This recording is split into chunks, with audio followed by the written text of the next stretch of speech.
Welcome to Hardly Initiated's late night special. It is your host, Tyshawn Jackson, here with another episode of my co-host, Ryan Ketchens. Yeah, it's about to be a spiritual one today, man. I hope y'all ready. Yes. We about to go crazy. Yes, grab your Bibles this episode, y'all. Go ahead and grab them because we have here a very special presence here on the show here. So happy we were blessed and able to get you here on this live show. We are here rocking with one of the pastors at one of the largest churches here in Z country here. Y'all already know. Have y'all heard of New Birth? If you don't, get from under that rock. All right. The pastor of cardiology, the heart of the church, the author of the Girl Bible, the author of She's Lit, the author, it's a third book. What was the third book? The Nudge. The Journal. Nudge. That's what they need. Guys, Nudge. and best believe we will be dropping these links in here because y'all gonna want to buy the books by the time y'all start hearing this presence, this woman, this body speak to your souls here. We in here rocking with Dr. Karri Turner. Welcome to Hardly Initiated. Hey, thank you guys for having me on. I'm excited to be here tonight. Us too. Yeah, us Absolutely. too. You know, I was checking out your profile, then I went to checking out your content. Yeah. And of course, you just recently went ridiculously viral on Dear Future Wifey's podcast. Yeah. Yes. And it's I guess kind of a coincidence. A lot of our listeners love also Latarius Whitfield. He's amazing. Yeah. Yeah, he's amazing. But you had a lot of pushback. I did. On that virality. I did. And we're going to kind of get into that Yeah. now, y'all, because just so y'all know, this episode, we're going to be talking about the evolution of this space, the evolution here of dating here. And look at that. I think she probably got a little nervous when we said that. I just want y'all to know, Dr. Turner does not get on podcasts. I don't. I had to actually, through chat, convince and He persuade did. Dr. He Turner did. that we were not misogynistic, that we Listen. would not attack her, Listen, I that don't we want had no foolishness. that we had nothing but pure intentions. Listen, not that I'm scared, because I ain't never scared, but still. Yeah. So yes, it's a blessing to have you. So we're gonna have a good grateful. time. I know, guys. Listen, I was screaming the other night at the Beyonce concert, and my voice is gone, so I Yeah. might sound a little more masculine. But I want y'all to know this lady don't normally sound like this. Oh, I'm sure the listeners, they probably got hoarse voices too. I'm not sure if y'all came out to Atlanta for what's it, the Beehive, right? That's what they call Drop it. Yeah. the bees. Drop the bees in the chat right now. Yeah, if y'all are part of the Beehive, drop the bees. I want to see who else got a lost voice on the other side of the screen right now. Yes. Now, I do want to tell you this before we get started. Keep in mind, guys, we got the YouTube membership. We are officially over 200 members. We only been running the membership for about 9 weeks. Wow. 115,000 subs. So the channel is going crazy. Also, guys, shout out to Vanita, who's already dropping the super chats. Don't I forget, love Vanita, man. our goal is $3,500. We had about $900 right now. $900 because $3,500 get us the soundproof studio. So to make sure all the wonderful guests sound really great and crisp as you ride and as you clean and whatever you're doing while you listen to the show. And I want to do something real quick. I want to give a quick shout out, and I'm gonna let Tyshawn get started. We got the Matrix RC and a Year of Crown. Of course, they're some of our top shelf members. Shout out to Spencer Carlin, Crystal Myers, Teresa Davenport, Imperfect, Dionysus, Anissa Johnson, D. Nichols, and Plate Master. Just a few people who have recently joined the membership. We appreciate y'all, so we give y'all shout outs. And this is the thing, guys. YouTube we want to share this with as many people as possible. So it's very important that you hit the like button. Hit the like button right now. As many likes as we get during the first 30 minutes of the live, that's going to determine how many people actually get to see this video come across their screen while they're on YouTube. Let's do it. Yeah. Listen, speaking of the Beehive, man, this one here, we're going to pop it off for all the single ladies. All right. We're going to pop it off for them here because a lot of our actual, a lot of the people, our members, our listeners, our audience, it is single ladies trying to put themselves in the best position. Sure. Just personally. Yeah. Personally. Shout out to our listeners because I know a lot of them are big on just becoming better, personally developing. Love that. And I want to know just in general, because as a single woman, what should ideally a single woman be doing in that time, in that phase of her life to be just preparing herself and becoming the best version of herself? What does that look like? Yeah, so that looks different for every woman. And one of the things that I always like to be clear about is that I am not the spokesperson for how a woman should live, how she should operate. I'm not the role model. I'm none of that. So I can give you the tips from my perspective and how I'm walking my singleness journey out right now. And I think you said it. It's really just trying to figure out, how do I become the best person in the world, right? Not how do I become the best person so that a man can find me, or how do I become the best person so a woman can find me, but how am I fully living my purpose in the earth, and how am I evolving to become the very best human that I can be? Because I truly believe that when we live in a way where we are just trying to become our full authentic self, because listen, it's a lot of work to just develop on your own. So to have the pressure of trying to develop to become something for somebody else is a whole nother type of situation. And so for me, I'm really just trying to get to the core of who I am. I won't say, oh, you know, because everybody's like, you need to heal and become whole. Healing and wholeness is an ongoing journey. For as long as we occupy this earth, we will always be healing from something. We will always become whole in an area. You can be whole in one area and then healing in another area. So it's this ongoing journey. And I think for me, you know, I've decided, God, how do I show up in the world? What does that look like for me in my level of confidence, in my level of esteem, and how I am having agency in the world? Am I fully authentic to myself? Doesn't matter what I look like to a man, but how do I feel about me and how am I operating? Do I like myself? Do I like being alone with myself? Do I know how to enjoy? Do I know what peace looks like without another human being? What is my relationship like with God? You know, what does prayer look like for me? Am I an integral person? Do you know what I'm saying? Right. So those are the things that I think about. I'm not looking at tips. I'm not giving tips of, oh, you know, make sure your credit right. Make sure you got this amount of money, because these are the things that I feel like people are saying. Oh, you need to make sure your credit right. Make sure you done launched your business. Make sure you're doing this. Make sure that you are a decent human being. Make sure that you are likable to yourself. Make sure that you are on a journey and the road to evolution, so that, again, you are serving your purpose in the earth. When you are doing that, I truly believe you begin to naturally draw the things that God has for you. So to me, that's what I'm focused on. That's what I'm doing. Another woman may feel like gathering her finances or launching a business is what she feels like she needs to do in her singleness, right? Everybody, depending on your context, how you were raised, where you are from, it's going to look different. And I think the problem that we have right now is we want a cookie cutter model for how it's supposed to look for everybody. We try to do this to people in singleness, and we do it to them in marriage. And this is why the divorce rate is higher. And this is why people who are single are not, many are not single and healthy, because we are looking to other people to figure it out, rather than looking internally to say, okay, God, how do I become the best person so that whatever it is that I'm desiring and praying for you to bring to me, I'm prepared in the way that you've called me to be prepared to do it. So I hope that answers. I don't have like these, you know, X, Y, and Z tips. For me, this is how I'm trying to live my life. I'm trying to pull it together. I'm not sure you can get that. That was X, Y, no, that was. Okay. I mean, there was a few bullet points. Listen, the line has already started. We're like ready to see you on Sundays at this point. Yeah.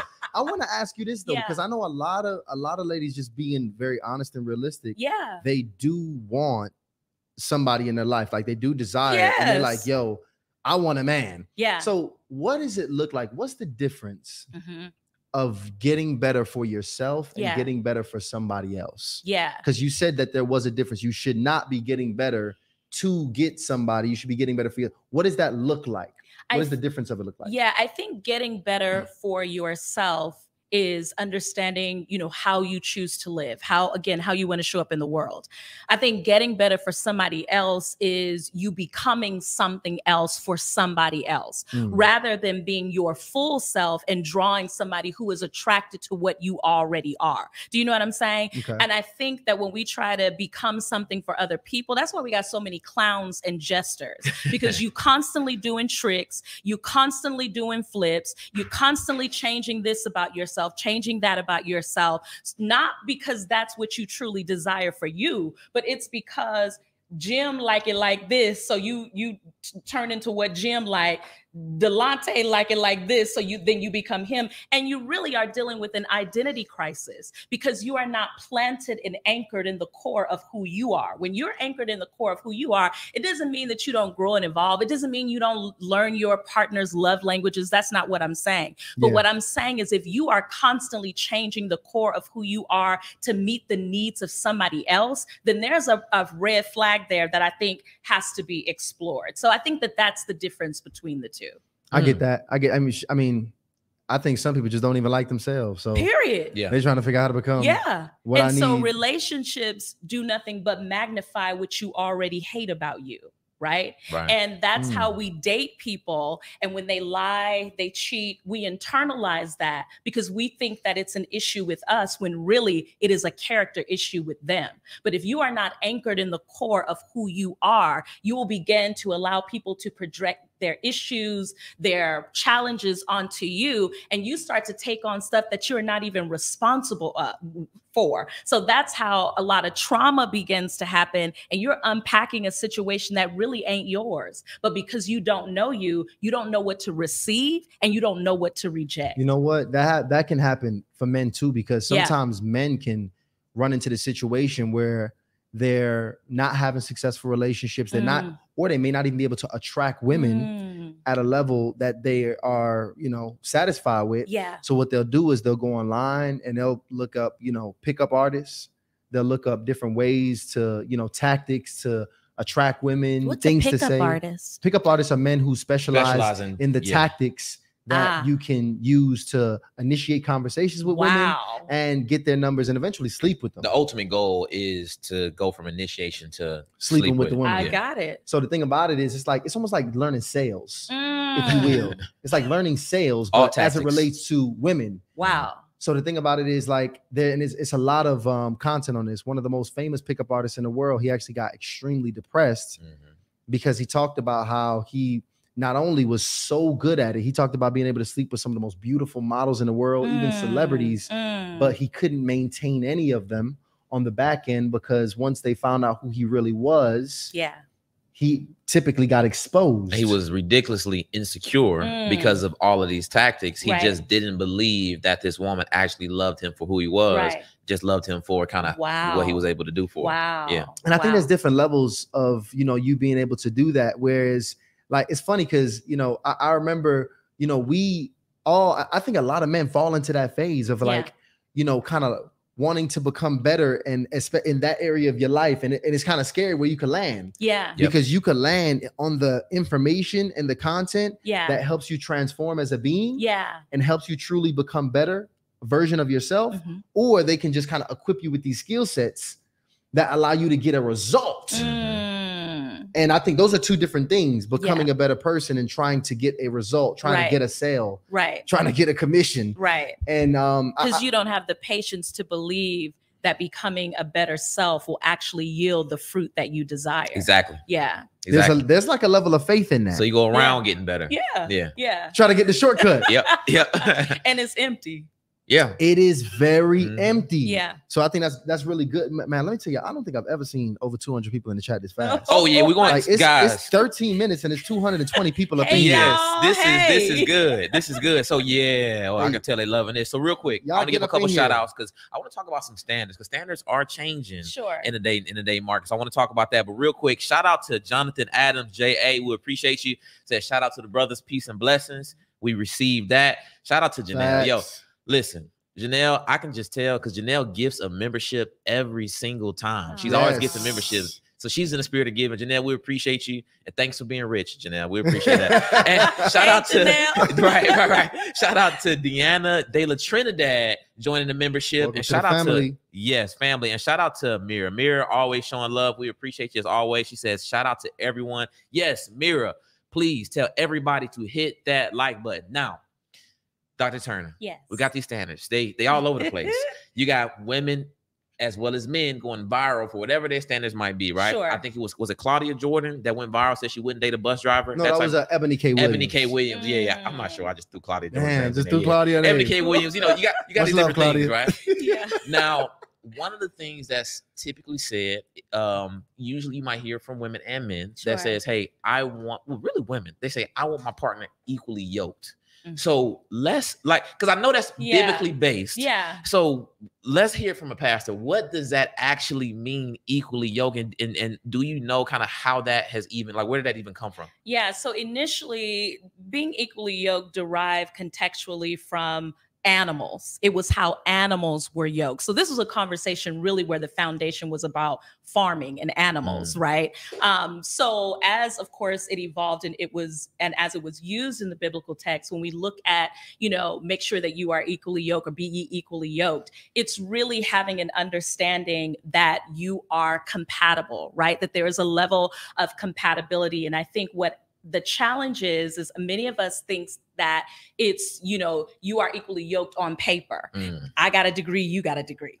I got a little money, you got a little money. I go to church, you go to church. But at the core of it, that's not what it is. I think we have to really move beyond the surface to understand, being equally yoked is, do we have the same values? Do we live by the same character standards? You know what I mean? Do we have the same, are our vision aligned? Do we want to go in the same direction?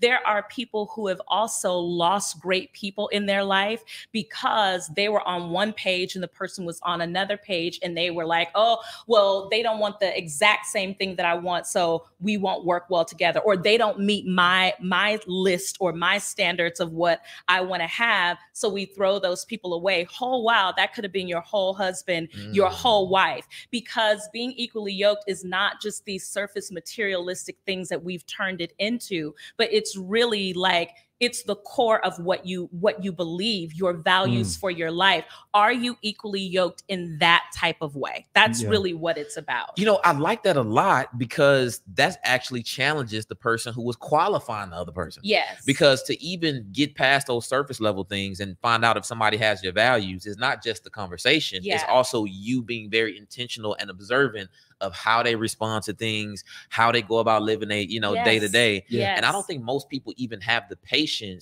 to give somebody, 1 or 2 opportunities, let alone a series of opportunities to kind of really identify if they're, what they state is actually true to what their true values are. The patience and the discernment there it is, to even know how to navigate questions to identify their value system. There it is. Speaking of that, you say your guy, Dr. Jamone, right? Jamone Glenn. Oh, let me tell genius. You, he came on here and he broke that down.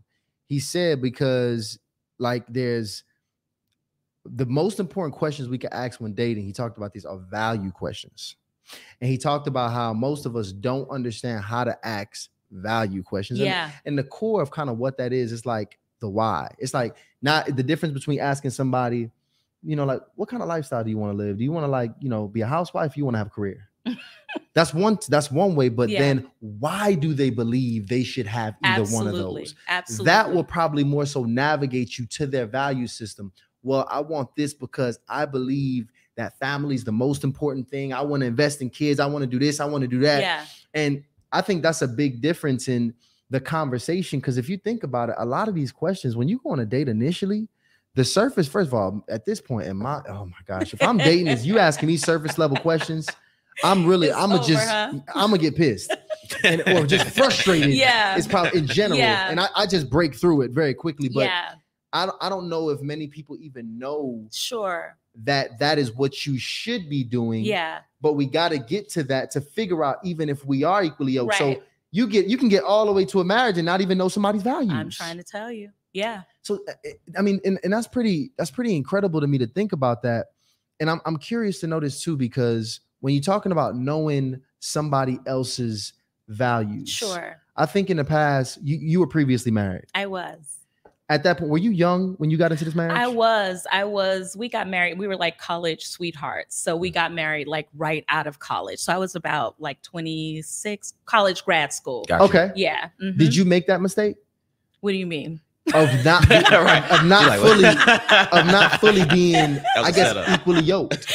with the man was a mistake, right? Right, No, right. not the man. I'm not saying that. Well, Right. well, no. Technically, if y'all not equally yoked, he is. He could be a mistake. But let me say that I wouldn't call him a mistake. Let me say that.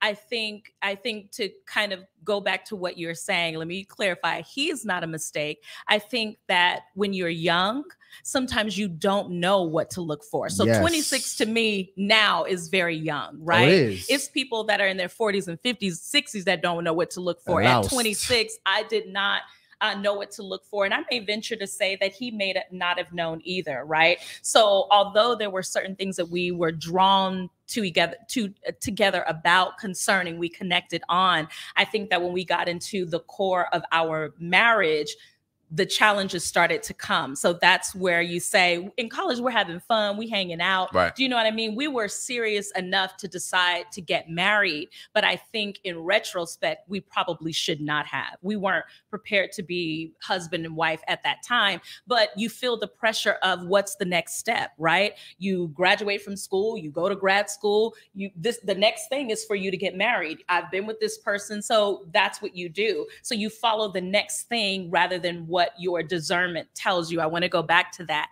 because my discernment said, do not get married. I knew not to get married. Really? But I was, yes. That's the interesting thing about God, the Holy Spirit. Any heartbreak that I've had, any failed relationship that I've had, it's not because God did not show me early on. I knew. I could see, I knew what the problem was, but it was my own will. The Bible says that we are led away by our own desires. We're led away by the things that we choose to have. And so I wanted it. And because I wanted it, I'm figuring out how to cover up what I know is wrong and isn't going to work. And I did it anyway. So that discernment is key. And it speaks to what you said, because we don't oftentimes give the relationship or even the courting stage long enough to see who a person really is. Because the truth is, Satan is a master at illusion. Facts. And that's why relationships, for so many of us,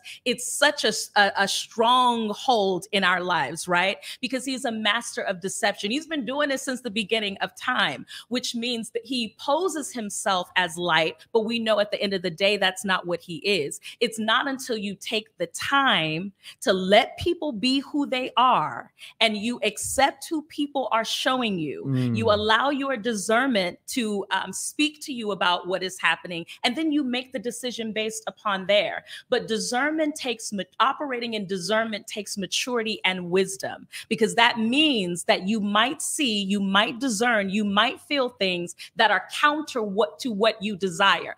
If I want to be in a relationship, I'm tired of being lonely, I want a partner, he could be all of the wrong things. But if I'm being led by my own lust, if I'm being led by my own feelings, then I'm going to bypass what I know is not the right thing for me. And I'm going to go with what I'm just feeling, even though I know it's unhealthy. But you're going to always pay for that on the back end. So we all have a level of discernment that we're able to operate in. Now, whether or not we trust the discernment that is within us, and we obey and operate. Listen, half of my experiences I would have never even had I trusted what I was discerning, had I trusted what I know God was showing me, but I didn't. And so you pay the cost of what that looks like. The Bible talks about discernment, and it says that it cuts to the marrow of a thing. So if you know anything about the bone, you know, you have the outer part of the bone, but then you have the marrow of the bone, which is the deepest part of it. It's not exposed by the naked eye. So you have to go beneath a thing to see what that even is. And for some of us, we're so attracted to just the bone that we never even get a chance to see what the marrow is really like, what the character is like, what the integrity is like, what those things are like. We never get there. But then on the back end, 6 months later, we going, oh, this person is really crazy. This fool is out of his mind. You know what I mean? And then at that time, you got a soul tie for those people who believe in that, or you are emotionally stuck in a toxic situation. You'd have ended up with a narcissist and don't even know how you got there. So it's all of those type of things because we don't trust what we're hearing. And many of us don't trust it because we don't believe that we're worthy of more. Some of us, a person comes into our lives and we think that this is the best that we can get. I now ask myself, is this God's absolute best for me? That's a challenging question. Listen, with all that I've been through, with all that I've seen, God, is this your absolute best for me? And if I can't answer that with a yes, I'm out.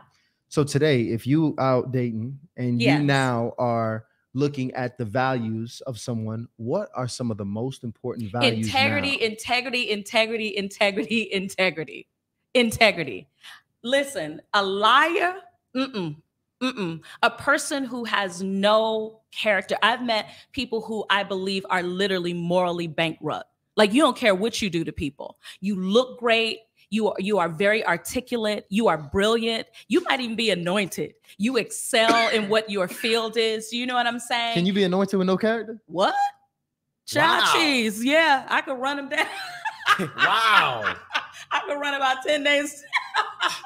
Yes. Yeah. It's possible to move in a level of gifting and talent. The Bible says gifts come without repentance. And so people see people operating, whether that's business, I'm not just talking about ministry, that can be whatever your call is. You can be amazing entrepreneur. You can be an incredible actress or whatever your area is. But when you get home, how do you handle the people that are closest to you? Are you a liar? Are you a deceiver? Are you a manipulator? So for me, I promise you, outside of whether a person has a genuine, authentic relationship with God, I'm not talking about whether or not you go to church, because you can go to church and not even know him.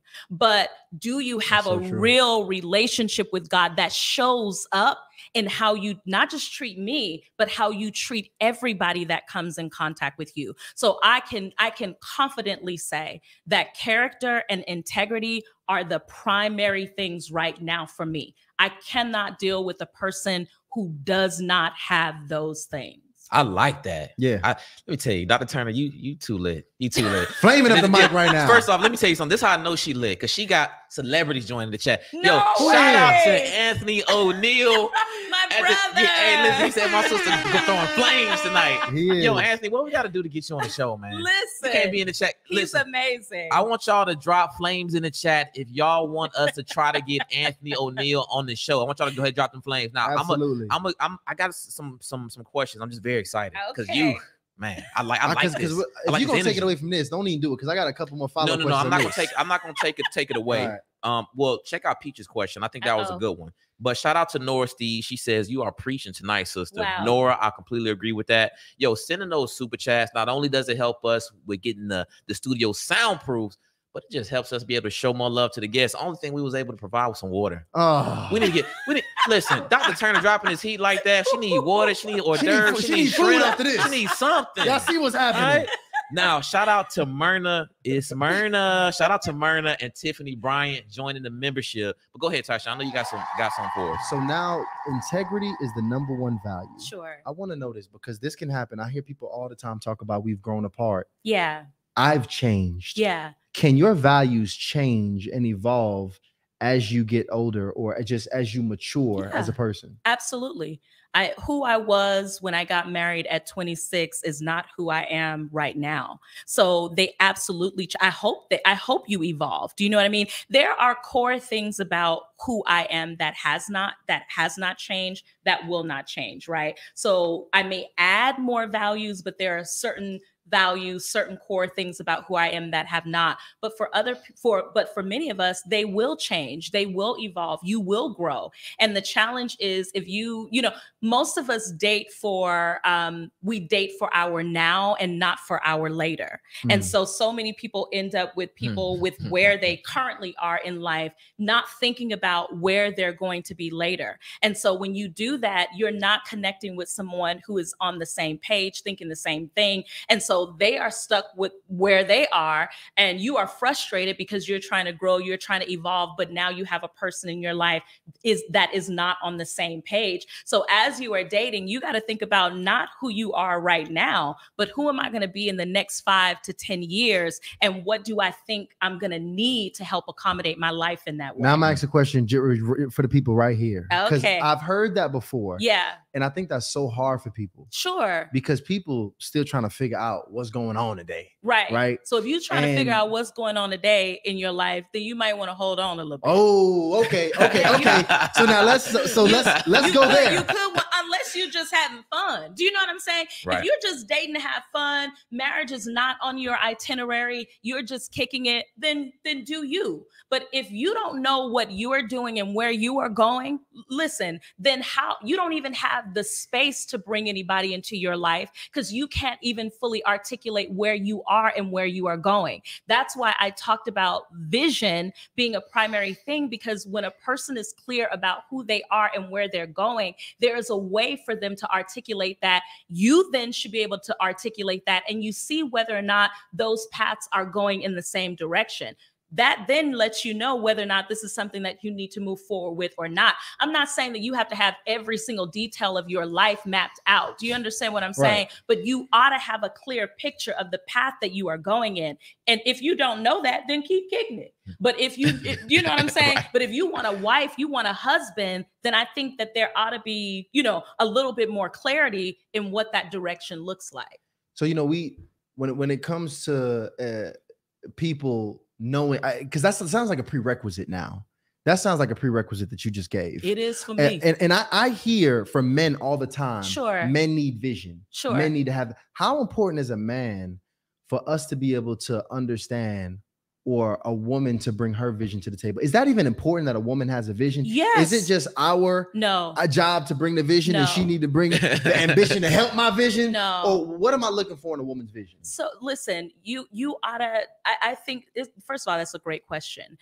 You should want a woman who is clear about the direction of her life, who has a relationship with God, who knows the reason why she was born, who's moving and operating in that. Again, you don't have to know every detail about what that looks like, but it should be attractive to a man to meet a woman. And I'm not talking about in some macho, aggressive way. I don't even know about this whole alpha female thing. They probably gonna kill me in the chat about that. It's not something that I subscribe to in my own life. But I'm talking about, I don't even know what that means. Right.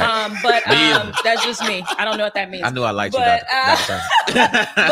But for me, it's attractive to have a person that can say to you, hey, these are the goals that I'm working towards. These are the things that I desire to do in my life. And I think that it's only fair that whoever you connect yourself to as a man has the same thing. The conversation after that then becomes, how do we work this together?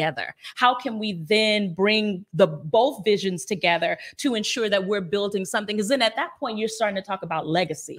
At that point, you're starting to talk about what does life look like even beyond us if we choose to have children or grandchildren. So the conversation changes. But yes, you should definitely, to me, want to have somebody. I mean, you just cute. You just walking around aimless. You ain't got nothing to offer but what you look like. Right. And to me, that's not even that's a waste of even God in your own life. So to only show up with your appearance, but you have nothing else to offer that you can fully articulate, where you are taking up agency in the world, that's problematic to me. You don't need no man. You need help. You don't need no woman. You need help and guidance in terms of finding your identity and how you need to operate in the world. Wait, Yeah. I thought your voice was gone. What's going on? Hey, listen. That voice is not gone. It is present That's and it is here on the mic in the building today. Y'all. No. Do not apologize for anything right now. So this is excellent, Dr. Turner. And so Tyshawn talks about, understanding or understanding what a woman should bring to the table in terms of vision. Sure. Right. Now, men have changed. So I understand you said, the alpha woman, that type of deal. We're not even going to talk about none of that. Yeah. And everybody has their own perspective about that. Right. It's just not what I. Understood. Now, I think one of the things that most people can agree that we subscribe to is that dating has changed, modern dating. Yeah. And that men have changed. I think women identify modern women. Yes. Men identify as modern men. So as somebody who I'm sure have counseled thousands of both men and women. Sure. And you also are a young lady, I'm sure, that has other, birds of a feather fly together. So you got other women that, have relationship challenges, issues, and successes, right? Yeah. What are you seeing just in totality, just overall, what are you seeing is the difference between men now versus men, let's say 20 years ago? Oh, that's such a great question. What do I see as the difference? That is so good. I didn't think I would be stumped at all, but you have you've stumped me with that. I think, let me say this. For some people, nothing has changed because the men that they knew 20 years ago are the same type of men that they know right now. So it may not be anything different. I think for me, what I've personally noticed in the changes in men and the caliber of men is the level of responsibility has shifted. The level of accountability has shifted. If you are chivalrous, you are now a simp. The level of, I think, openness is a little bit different. So those are kind of, the communication style is a little bit different. Like, you know, we got to unpack each one of these, by the way. I can't just have you roll over these. Let's go away. It's bullet points. We got responsibility, accountability, and then it was recently. Chivalry, I think, is different because now I feel like a man who is chivalrous and warm and kind is a simp now. And we're gonna talk about that too because there's truth to that. So, but no, it's a lot. I was just having a conversation. So to start with responsibility, okay, with the level of responsibility changing. How do you see the responsibility changing now? You mean like the roles that we play in relationships? Is that what you're talking about? I think a part of I've noticed a difference in just how a lot of men show up now with responsibility, and I'm sure men will say the same thing about women. So I'm not in any way, you know, making it one-sided. But you know, there was a time when men felt responsible for the woman that they were with, right? That's true. And I'm not just talking about financial, because everybody loves to go there first. We ain't gonna do that. But where he felt responsible for her, for protecting her emotional health. Do you know what I'm saying? Creating a space of safety for her. That's the type of responsibility that I'm talking about. Like when he shows up and walk in the room, everything in the room shifts because his presence is there. So there was just a level of responsibility that, you know, I kind of remember that is a lot different than now. Now it's kind of like, listen, you on your own. If we ain't if we not, it just feels very different. It's almost like you're just there is no safety for a lot of women. A lot of people, men again, may say the same thing. So I think this level of responsibility has almost shifted to the point where we're watching it even in the dating process, where it used to be that men pursued women. And now you have men wanting to be pursued by women. Insane. It's a I don't even know. I don't know what that means. Okay. So I will say that could be one area where the responsibility is different. And of course, for many people, you know, financial as well. You see men, and we constantly have this conversation around who's the prize, who's not the prize. You know what I'm saying? To me, which is just foolish. Both of you have value. We both show up as a gift to each other. But you know, when we start to talk about, particularly in the marriage space, the Bible says that the woman is the man's glory. But now we have men who show up who want to be the glory. We both can't be it. So we have to figure out, that's true. You know what I'm saying? I'm just using Bible. So we both can't be it. So then we have to figure out what that looks like. So I think the responsibility just looks different. And that could be for a number of different reasons. Do you know what I mean? Yeah. But I think it shows different. No, you're right. I got a cousin. He's much older than me, and he's in his 50s. But I remember being at like a tailgate. Yeah. And it was a couple young ladies out. You know, it was outside. It was like, as a matter of fact, it was like a concert, concert at Piedmont. He's out there, and it was a couple young ladies just kind of off to the side smoking at the park. And he walks up to the young ladies, and then next thing you know, the cigarette is split up. They come back, and I was like, "Yo, like, what did you say to them?" He was like, "Yo, those women shouldn't be over there smoking." And he's like, those women shouldn't even be over long. So I told him to come over here, get something to eat. He got them all under the tent. And she was apologizing, came back to him and apologized, thanked him for, you know, hanging out with us, apologized for smoking in the park. And he was just like, my conversation with them is that's not what a woman should be doing. And it was a conversation. Now, this is the thing. I know it's women that probably feel a certain problematic. Way. Yeah. But what I meant was it's to the point to where you got the old players who think they're responsible for every woman. Sure. Right? And now you got guys. Whether right or wrong. Right. And now you got guys that don't want to be responsible for themselves, let alone a woman. Yeah. And now let me actually talk about this. Let's talk about the chivalry a little bit. Yes. because there's been a shift. I will 100% agree that there has 100% been a shift. I even found myself like getting super like I almost fell 100% out of chivalry when I was dating. Like this was years back when I was like really trying to like, when I was on like, you know, the Return of the Mac. When I was on that, I found myself being on that. And now as I'm getting a lot more serious, the chivalry is returning. Yeah. And when I'm thinking about that, I just had this conversation with a young lady. I think on both sides, men and women, I think we've neglected certain things that I think we both care about. Yeah. I'm gonna give you a really, really good example. Okay. Okay. The young lady I'm dating now. Okay. She'll get upset with me if she see me making my plate. Okay. She'll get upset with me. Sure. Like this is just not something that she like. She sit down. Yes. And I'm getting upset because I'm hungry. I want to eat right now. I'm like, come on, let me just sit down. Yeah. Wait. Yeah. And she gonna go about doing that. Sure. And I remember there was a transition with this happening. I remember even with my mom. My mom was raised by her grandmom, which was a single mom, and then my grandma, my great grandmother, which also divorced and ended up kind of raising my grandmother alone. I remember there was this famous incident where we was at a cookout. My stepdad at the time, who was dating my mom, I was probably about 7 years old. We was all in an event together. Yeah. And the food, you know, and they just, you know, they pull the foil paper off the food at the cookout. It's ready to go.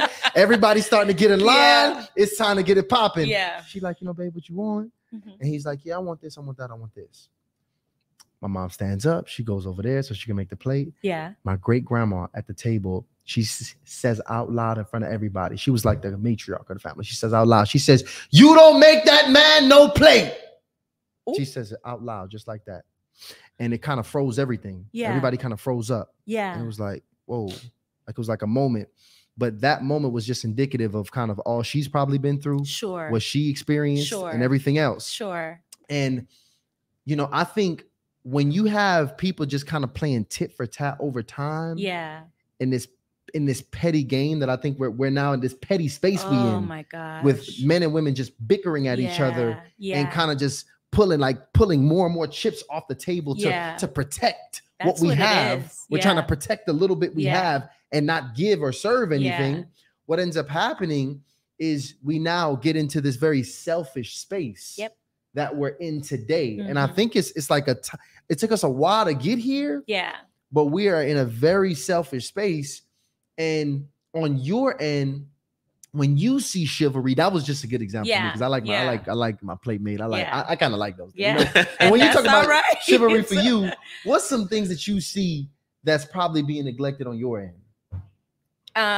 What does that look like? Like, what does chivalry look like for me? What does it look like? You know, I'm a simple woman in that way.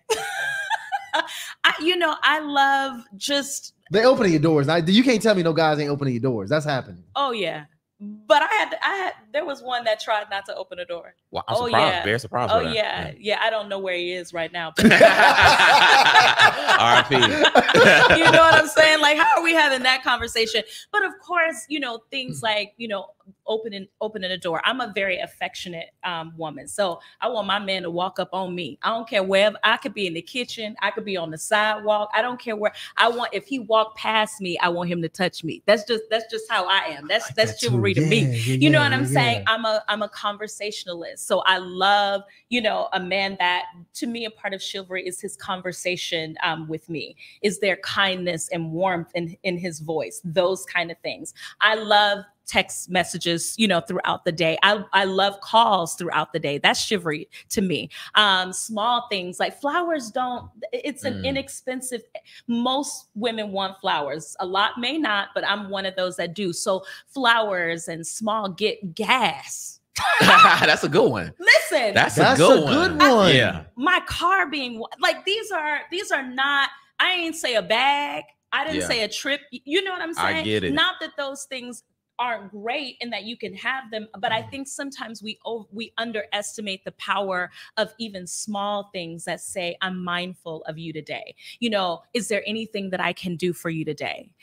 Is there any way that I can serve you today? Because we think that serving is only in a certain capacity, but when you are with the person that you're with, it really is a level of servanthood. So to me, like, it's those kind of things, like surprises and you know, let's stay in and just, I'm a movie person, so that's what I love to do. I'm not gonna be at a club, that type of thing. I love movies, I love traveling, I love live music. You know what I'm saying? So it's just being, I think really chivalry to me is being mindful of you a homebody for the moment. Very intentional. Hey, drop the Instagram, fellas. Y'all hear this? Go ahead and slide them. They gotta get right with God. Y'all see what's going down right here. They gotta get right with God. I really am. Especially when it's raining, I'm very much, because believe it or not, I really am an introvert. So I'm a pretty shy kind of person. I have a very extroverted calling. You know what I mean? So I'm gonna show up as that. But after I'm done, I want to go home. Yeah, I want to be with my guy, whatever it is that I'm doing, and that's it. So I think it's just really being mindful and paying attention to the needs and the desires of the other person, and just doing everything that you can to really offer that. And that's on both ends. I think women and men should do that. Oh, that's good. I like those. I don't know, because all of the other things are typically the most publicized, like the bag, the nails, the hair. But all the things you talked about literally just takes intentionality. That's it. I think guys just skip over that because maybe they're forgetting that those things actually very important. Yeah. I mean, the car wash and the gas. Oh my God. That's a classic. That's a classic. We stuck for life. Yeah. Hey, fellas, I ain't gonna lie. You go ahead. You wake up. Listen. You wake up. You just say, hey, baby. She probably still got to be in bed. Yeah. The car's outside. Just got washed. Baby. She goes, hey. Something. You just walk away. Just walk away. Let me tell you something. Nah, you ain't no walk away. Just give it right. Right. Now listen, let me say that somebody somewhere is saying, oh, that's the bare minimum. That's low level. Listen, to each its own. That doesn't mean that is my highest space. I'm saying for me, again, we all love trips. We all love extravagant things. That's great. But what I'm saying is, I think you can't miss out on the little thing. I believe God is in the details. And so it's just what you said. It's helping a person to know, I'm paying attention. I'm watching you. I'm studying you. And even the smallest things that you love matter to me, to the biggest things that you love matter to me. So, the little things, to be honest, and this is my personal opinion, I think those are more important. Yeah. Because if you do find, because women want a successful man, you do find a man with means, they could easily use the big things as ways to absolutely not do those things that you can do on a daily basis. So I like those a lot. I think that's good game. That's right. You know what? I actually want to ask this too, because we had somebody. Want to drop a poll? We actually had somebody. No, not a poll. Okay. I want to acknowledge a super chat that came in a while ago. Okay. When we were talking about values. Yeah. This was a really good question, because I had something similar in mind. I have a close friend of mine, actually mentor. He's a brother. He's a Muslim brother. Nice. And he married, and this brother is devout. Like he prays 5 times a day. He's not. He practices heavy. Yeah. Phenomenal business acumen. Phenomenal businessman. Me and Ryan are having an amazing dinner out with him. He got up from the dinner. That's right. In the middle of it, we like, where you going? He's like, hey, I gotta pray my kids before they go to sleep. Yes. And this how like no questions asked. Yeah. Like he's gonna live it. And he married a woman who was a Catholic. Wow. Actually. Wow. And when we talking about that conversation of equally yoked, we actually had someone in here, Peaches. Is Peaches a member yet? Is Peaches? She better be a member. Peaches, stop playing games. Join the family. Be a member. Okay? She asks great questions. Always very engaged. Yeah. You just missing that final piece, the trifecta. We need you to join the membership, Peaches. She asked a good question. She said, "Can one of my spiritual sisters, my grand risings, my brother, my sage burning, chakra believing?" Yes. She said, Lord. "Can a spiritual sister marry a Christian brother? Could that happen? Could that be equally, or somebody of a religion? And let's not even make it put in the box of Christian, somebody who's religious in general. Would you say that they could have success and be equally yoked with those two differences in belief systems?" I say that grown people can do whatever grown people choose to do. So you can do whatever you choose to do. But again, for me, I could not do it. So let me just say that. And I dated a gentleman before who was Muslim. My first time ever.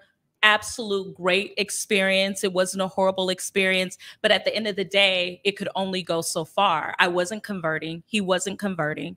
And so when it came down to marriage, family, and what that would look like, I'm a whole pastor.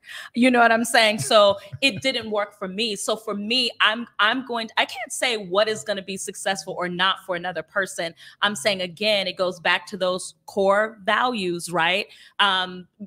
Do we believe the same thing? Are we going in the same direction? And how does that play out when we begin to plan for our future? Because let me say this, there are two Christians that can get together and they ain't equally yoked. Do you understand what I'm saying? Right, so that's why I said I didn't even use Christian and Christian, because I think that we've made that the focus of it, and that's not always what it is. Again, you know, what does that look like when you bring families together? So I can't say, oh, it won't work if one religion gets with another religion. Only you know that when you come together to make decisions for your life. But as for me and my house, I know that I have to have a man that believes, follows the principles of the Lord Jesus Christ, because I believe that that is what will work best for me. Man, that makes actually perfect sense. And I actually want to go on to the to the next portion of this conversation. We actually got one more super chat here. Yes, I mean that's a good super chat. I think it's gonna take us to the next. It's gonna help take us there, because go ahead and read that one, Ryan. This is very interesting. So first, shout out to Lydia.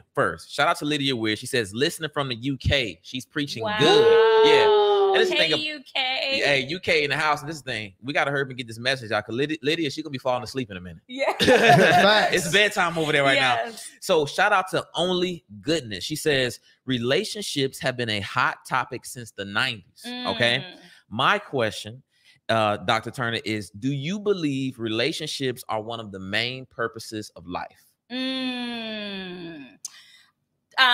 Do I believe relationships are one of the main purposes of life? So the Bible says when God created Adam, he created all of these things that he created animals that Adam would name. There were so many things that Adam was doing, working in the garden. And then he said, it's not good for man to live alone. Right. And so I don't know if that people contend whether or not theologically that meant marriage, or what that looks like. But I do believe, you know what I mean? So people go back and forth about what that looks like. But I do believe that we were designed to live in relationship with others. I do believe that we are designed to live in community. Now, am I saying to you that means that you have to have a husband or that you have to have a wife? I'm not, because I believe everybody may not be called to that. But can you do life alone? You probably can. Should you do life alone? Maybe not. So I think that we are called to be in relationship with each other. You have to decide what capacity that is for you. You know what I mean? So it could be romantic relationships. It could be platonic. It could be whatever. Side chick. Could be a side chick. It ain't never that. Y'all heard it here first. Listen, the Lord did not die on the cross. Hear ye, hear you. For you to be a side chick, he just didn't do it. The blood didn't run wrong for you to be a side. You know what? That is true. The Lord, he did not. Listen, he wants you to be a lot more than that. He wants you to be a lot more than a side chick. No, man. But see, the problem is, I find or that, a side dude, whatever. I find that if you get into a relationship with a woman, it's very hard for the relationship to ever have a hard stop. Most relationships that I have, when I have with a woman, if it don't end in marriage, which so far none of them have, they all will consider it as failure. In most cases, and here's what I mean by failure. I mean, they feel like they didn't get what they wanted out of the deal if they really had true feelings and emotions for me. Like I've never met a woman who's okay with a glass ceiling on a relationship. You know, like most women, they want to get the ultimate prize. They want to get that commitment. Sure. So that's why I see how it could be confusing in theology to figure out if he meant marriage.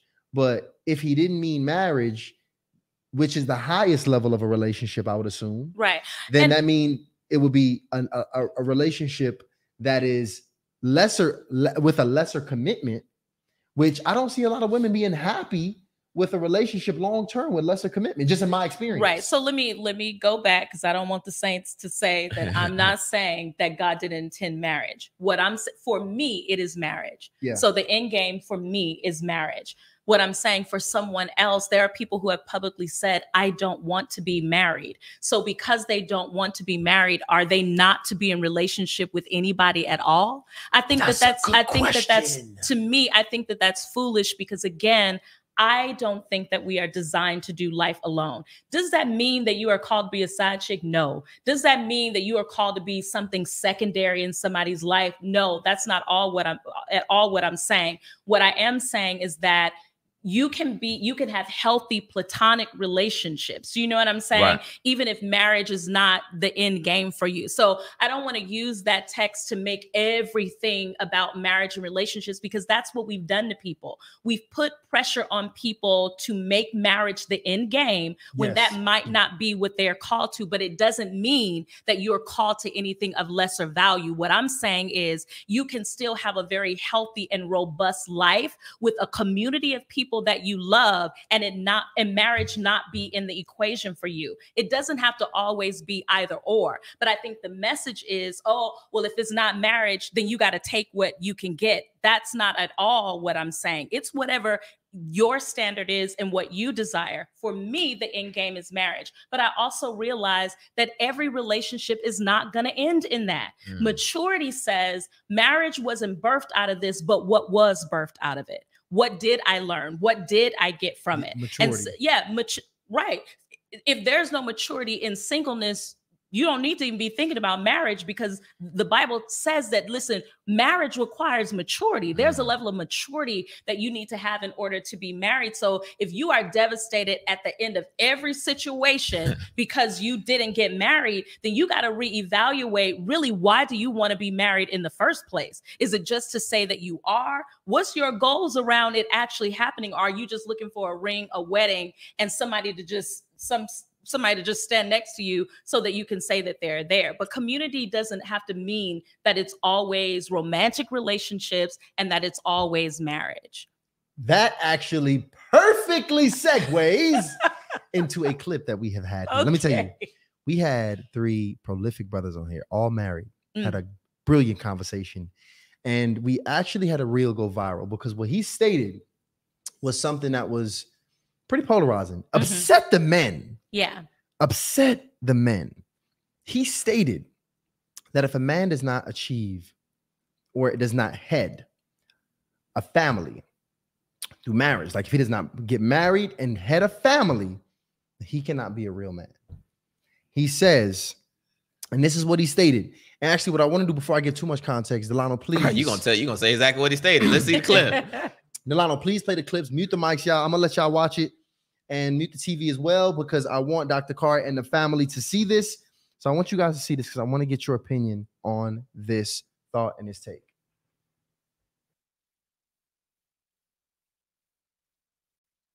If a man does not achieve marriage, that he will never become a real man. To me, you won't, because at the end of the day, our job is to create family. It's not possible. Wow. What do you get? What at the end of the day, if I never got married, if I never have a wife, family, building a legacy, anything else, I'm on this earth just to serve myself, get as much happiness, gain as much materialistic thing as possible, then die. What was that of me? Wow. Would you ever go at my funeral or put a mural up of me for that? Nope. Never. Nope. You would never care about that. But a man who sacrificed his whole life, a man who served others his whole life.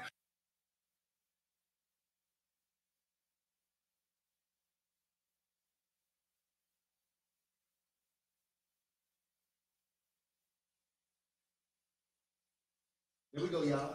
We back. Yo, the mic's back on, though. We gotta make sure Dr. Turner see that one, because that one hit the soul right there. That one there. If y'all, and I want to make sure. I don't know if listen, my people that really rock with us, y'all remember when these brothers came on there and saw that, and you had all types of comments from the brothers saying, no, like you don't have to do that to leave a legacy. You can build a school to leave a legacy. I can still, adopt children, or whatever the case was. It was all these things. Yeah. And this was very interesting to me. And I wanted to hear your perspective.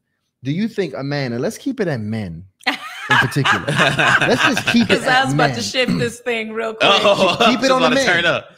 Do you think a man can become his highest and best self if he never heads of family. Don't ask me Man, this. no, just your perspective.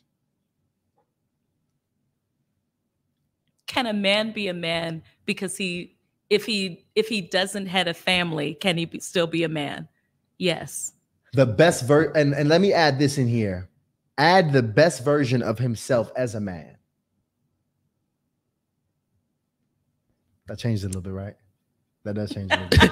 Oh, that's a tough one. Hey, look, that's a tough one. I like that. We asked the tough questions like on that. Hardly Initiated I'm podcast speechless. because that's a tough one, right?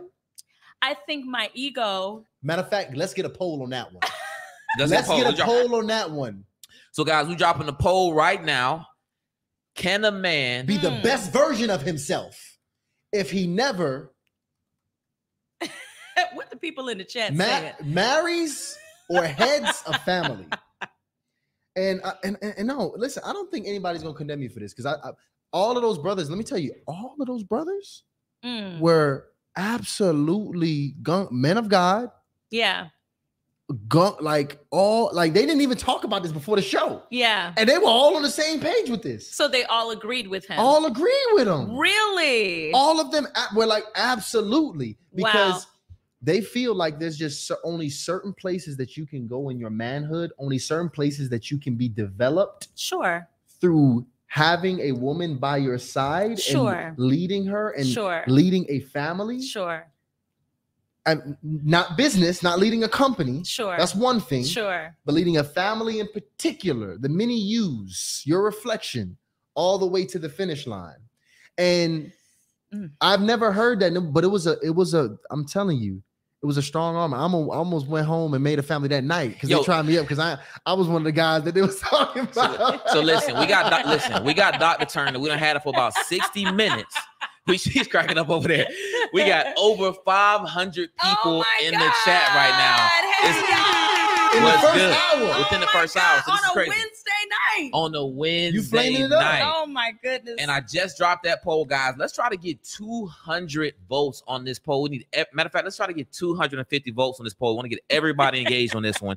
Can a man be the best version of himself if he does not marry or raise a family? Guys, you got two choices. Absolutely or absolutely not. So I want you guys to tune in. We already got 70 votes on this thing. Let's get 250 votes. Once we get where's trending right now? I kind of wonder where's trending right now. Right now it's my what goodness. Does it say? It's trending definitely not right now. Wow. It's trending definitely not. That he cannot be. That he cannot be the best version of himself. It's trending. I am shocked right now. But we want to get a good sample size though. Yeah. We want to get a good. Let's get at least half of the people to vote. Listen, if you're driving right now, do not pick up that phone. But if my ladies, if you cooking right now, if you're cleaning right now, I want you to take some time preparing that meal for your beautiful family. My goodness. Go ahead and answer that phone. I'm gonna ask this. Watch this. I think I got how you gotta ask this question. I got it better. I got a little trick right here up my sleeve. Right here. Pull it out. Watch this. Yes. If we could look at a template of two men, right? Mm-hmm. They've made it to the end of the journey. Sure. We're just looking at the stats. Sure. As a man. Yeah. I got one brother to the left, brother A. Yes. Brother A was very successful throughout his lifetime. Brother A built a very successful company. Sure. Brother A was respected by his the members of his company loved him. Yes. Yes. He was respected. He employed a lot of people. He did some really good work throughout his life. Yes. Brother A was never married. Yeah. Brother A never had a family. Yeah. Brother A was, had a couple women in and out. Sure. But woman and family was never his. Right. That was never really his priority. Sure. Right. Sure. Brother B was a hardworking brother. Sure. Brother B worked with his hands. Yes. Brother B was a brother that had about 4 kids, put them all through school, had one woman his entire lifespan. Successful marriage. His woman would also call it a successful marriage. His children were also able to go ahead and create families of their own. Sure. Using and referencing their parents as the example. Sure. He was able to create a decent income for his family. Yeah. Not a huge business. Sure. But his kids are definitely on track to be very successful. Sure. if we looking at brother A and brother B, and by the way, brother B, he was very well respected by his community, Sure. by his friends, Sure. and his family. Sure. He was beloved Sure. by these people. If you had to say between brother A and brother B, which one you probably have, don't shake your head left and right. Don't shake your head left and right. Between these two brothers, which one you probably have a bit more admiration for their journey, right? Which one is it? Is there a brother in between? Listen, I am a woman's woman. I am very much traditional, very traditional when it comes to marriage and certain things around that. Listen, I believe in being with your man and y'all building and doing amazing things. But I honestly would be speaking solely out of ego if I said that this man was better because he had a family and this one was not. I didn't say better. I can't, but that's how, no, you said, would you have more respect for? Admiration, right, respect. More admiration. Y'all, they're going to kill me. I wouldn't be able to choose. Because that's like saying on the opposite side of it, that's like saying a woman that can't have children or doesn't have children, does she add lesser value to the world because she can't have children, or she chooses not to have children, right? Is one greater because one decided to have babies and another holds lesser value because she decided that she would not? I think that we all measure success differently. We do. Do you know what I mean? And so to boldly say, I ain't gonna say it, that, and I'm telling you, I'm the woman who is like, listen, a woman is going to make life better. It's going to be greater. Do you know what I mean? Right, and while I firmly believe that, I am also not, I'm not bold enough to say that someone has lesser value because how they choose to live their life is different. You said that having a family wasn't what he wanted to do. Why aren't we always trying to make people? That's a part of the problem. So if this man went out, married a woman, he didn't really want to do it, but he did it because society said that that's what he should do. He then had children. He don't really want the children, but he did it because that's what society said he should do. Then say he committed suicide under the pressure of hating a life that he didn't really want to have, right? Now, okay, let me ask you, because you went crazy with that one. No, but we set people up for failure. Do you hear what I'm saying? I get what you're saying. My thing is, listen, honor the man who chooses to have a wife and a family.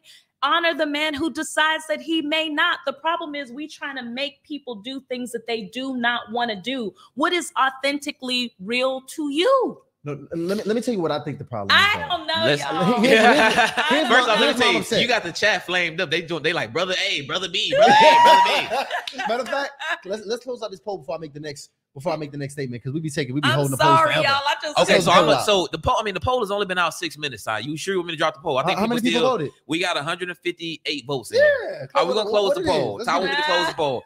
How much is in there? Can a man be the best version of himself if he does not marry or raise a family? We got some last minute votes coming in, but I'm gonna end it here at 160 votes. 61% of the people says no. So now 61%. Check this out. I think a bigger problem is when a culture creates people who don't want to get married. That's it. The thing about it is, I don't know if there's a ton of men that on their just own divine will don't want to get married versus have heard so many horror stories about marriage, has so much fear built up about marriage. Or come from a background where marriage was a part of the context. Yep. So a lot of times we're asking people to do something that they don't even have a blueprint for. They hadn't seen it. They don't know how to do it. And that in and of itself can be intimidating, but we crucify people because they don't know, they hadn't come from it. And there are many people who don't come from a background of marriage and they end up being successful. So that's not what I'm saying. But what I am saying is just what you said. We have to dig deeper as to why that is the case. I would 100% agree. And a lot of the brothers that I hear who are like, because it's a lot of guys, unfortunately, who are anti-marriage. It's an entire movement it is happening a right now. growing number of men. And that's, to me, that's frightening. That's more it's frightening. Dangerous. Yeah, that's frightening. To a society. That's frightening. A culture, if you think about a nation, if we think in macro level, if we had to build a nation of people, the nation that values marriage, family, having strong families and strong communities versus the nation who is so individualistic, they want to protect themselves. They're worried about you taking advantage of me taking advantage of you. When you put it like that, it's different. You should have started like that. At scale, but that's what it seems like to me. Yeah. Because that mindset at scale is dangerous. Yeah. And I think that's what is probably most important when we look at these things at scale, because unfortunately, again, when we talk about this mindset is growing, we seeing in the comments all day, these brothers are resigning from the ideology that marriage is something they should do. And it's been heavily promoted because divisiveness is what grows campaigns, what brings in marketing dollars, it what makes social media popular. But the thing is, with it, it does make us less strong, less strengthened as a community. Yeah. And absolutely. And I think sometimes we have to step back, and I don't mean to over spiritualize in any way, but I can't help it. I think when we start to have that kind of conversation, we have to step back and look at what is the strategy of the enemy in this. What is the end game of this? I don't want to get married. I don't want to move the community forward. I don't want to have children. I don't want to, you know what I'm saying? What is the end game of that? What happens? And it's just what you said. You then, if enough people do this, you then have communities begin to die off, communities begin to fall off. So it's what you said, that selfishness and exploring what is the reason why you are choosing not to do it. Is it just selfishness? Is it just I want things in myself? Is it just that I want multiple people? Is it just, I think we have to really get to the core of why this is there, why it's being perpetuated, and what are the spiritual over and undertones of this, and it's working in the earth that's taking place. Which is why if I meet a woman and she tells me, Ty, I don't want to be married. Sure. I don't want to have kids. Sure. Red flag. Red flagging it. Red flagging it. Yeah. And here's the situation. Yeah. In my mind, I'm automatically going to, what has she experienced that brought her to this place? What has her family been through that brought her to this place? What was her previous relationships that brought her to this place? Because I just don't naturally feel like, as men, we naturally have the urge to have sex. Sure. The purpose of sex is to impregnate a woman so we can go about procreating to keep the world going. Like that's like it's built in me to have that desire. Sure. That's built in me. Sure. And like we are incentivized so perfectly to do what needs to happen to keep the world going. Sure. And the thing about it is, when I hear a woman who says, which is the exact reciprocal of the man who says, I don't want it, which, ladies, that should be a red flag for you as well. There's some things if he clearly says that, I'm instantly thinking there's some trauma there that has not been unpacked. But I mean, obviously, she's automatically disqualified for me because that's something, a legacy is very it's what you want. So, right. But so then are we saying that people just don't have the autonomy? Something has to be wrong with them for them not to desire. I can't even believe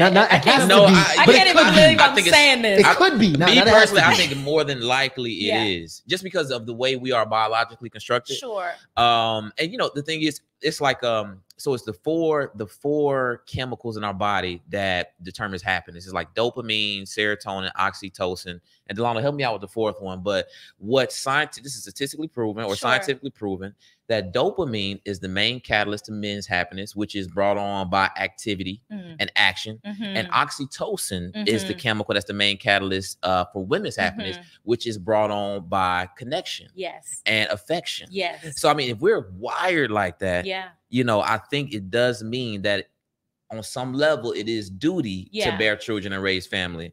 So I'm not saying that something is absolutely wrong, because you got medical things, you got exceptions, you got all kind of things. Yeah, but there are I people do who think just can't have children. Yes, but I do think if any woman or man is Yeah. out there and their current stance, and let's say they are able to have kids, their current stance is I don't Sure. want to have kids. I Sure. think And not in they this season. I'm talking about ever. ever. Not in this season of my life. I don't want to have kids. I think that may be a signal that they should probably meet you on Sunday. I don't know. I would love to just be like, oh yes, I think that y'all are right. But I think that again, I think we attach so many things to people's decisions to do or not do something. I could say right now that I've decided I don't want to have children, and I'm okay with that. So what if I said I don't want to have children? Now for you, that might not work if you want to have children, but right. I could meet another man who's like, cool, I'm in a space where I don't want to have children either. But right. Does that make me less of a woman because because I haven't given birth, or I've chosen not to have children? Or is it my trauma no, it could just be, that's just where I'm at. I don't want to pack no lunch pails. I don't want to pack no car. I'm not saying that that's the case, but I'm saying that there are more and more people that may make those choices for a number of different reasons. That's all. It's going to continue. It's going to be more and more people continuing to make that choice. In China, actually, because they're having a problem with their birth rates, they have actually started incentivizing marriage. Yes. Just on a regular civilian level. Yeah. So I do think that listen, the truth is we cannot live in a world, to me, where we just nobody gets married. We just decide, right. I mean, I don't even know how that's going to work. Right. I think the challenge is much of what you said. So many people don't see the beauty of it. And they think that beauty comes without work. Do you know what I'm saying? Comes without, like, it's just going to magically be great. There is nothing that you accomplish in this life that goes well that you haven't put blood, sweat, and tears in it. So to think that marriages are magically just perfect and it's not going to cost you anything to be in one, I think is just insane. So I think a part of it is just this desire for perfection. I think a part of it is also this lack of patience that we talked about. Yeah. I think a part of it is we live in this generation that is quick to abandon. We've learned how to leave, but we don't know how to stay. You know what I'm saying? We don't fully know how to invest. So I think it's a number. This is like a whole separate kind of conversation. Well, it really is. I told you we like a surface level conversation. That's true. We going deep. We got the right person today, though. And then I'm gonna say this last part with it. You know, the Bible says, when a man finds a wife, he finds favor. We have read that the whole time. You got to decide what you want to live your life with. Mm-hmm. You want to live it with favor. Without.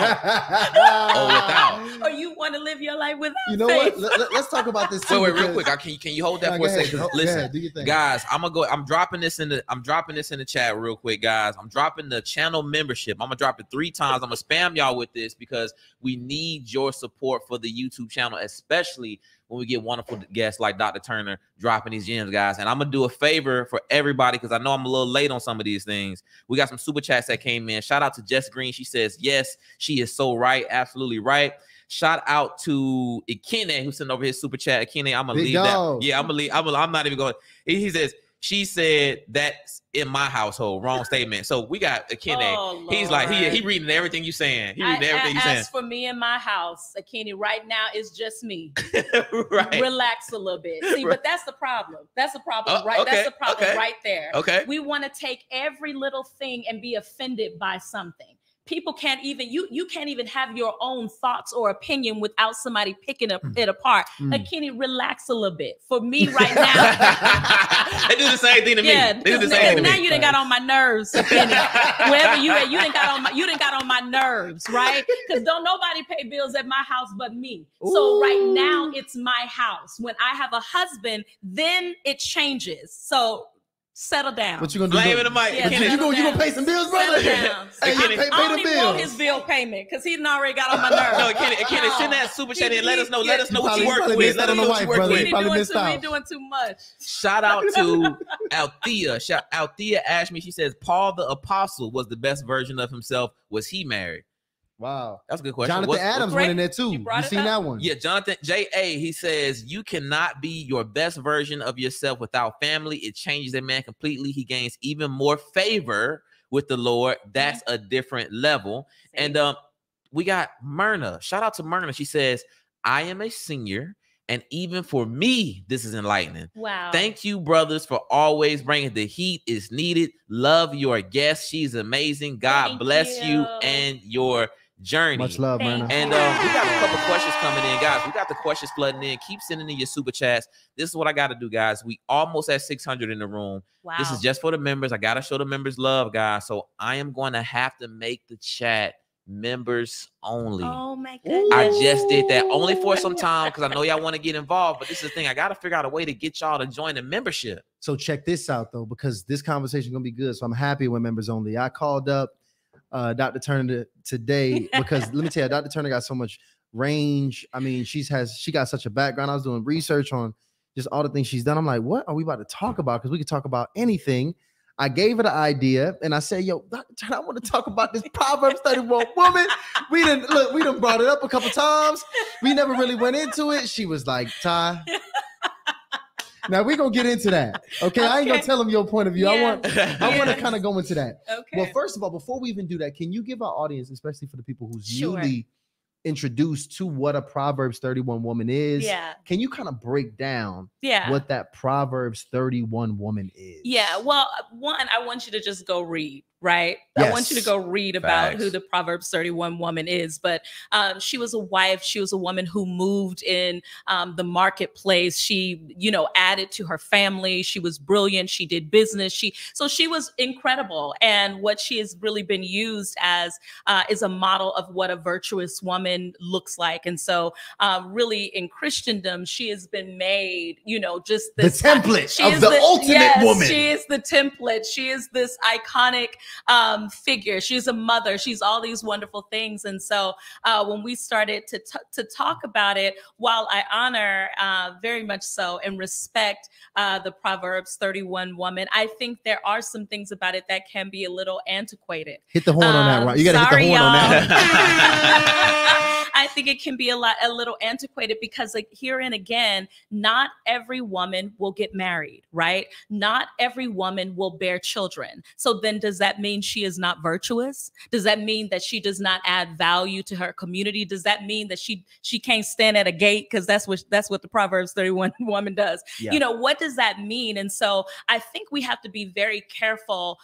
while it can be inspiring and she's empowering on a number of different levels, because you can extract things from her, from your life that may not require you to have everything. But I think it's dangerous when we make people the model. I don't know if God said this is who you need to be. I think she is one person, one woman in the biblical text that is highlighted that does all of these things. But I think somebody said this is who we all need to be. And so she became a model. For me, the Proverbs 31 woman is not my favorite woman in the biblical text. Who is? It's actually Queen Vashti.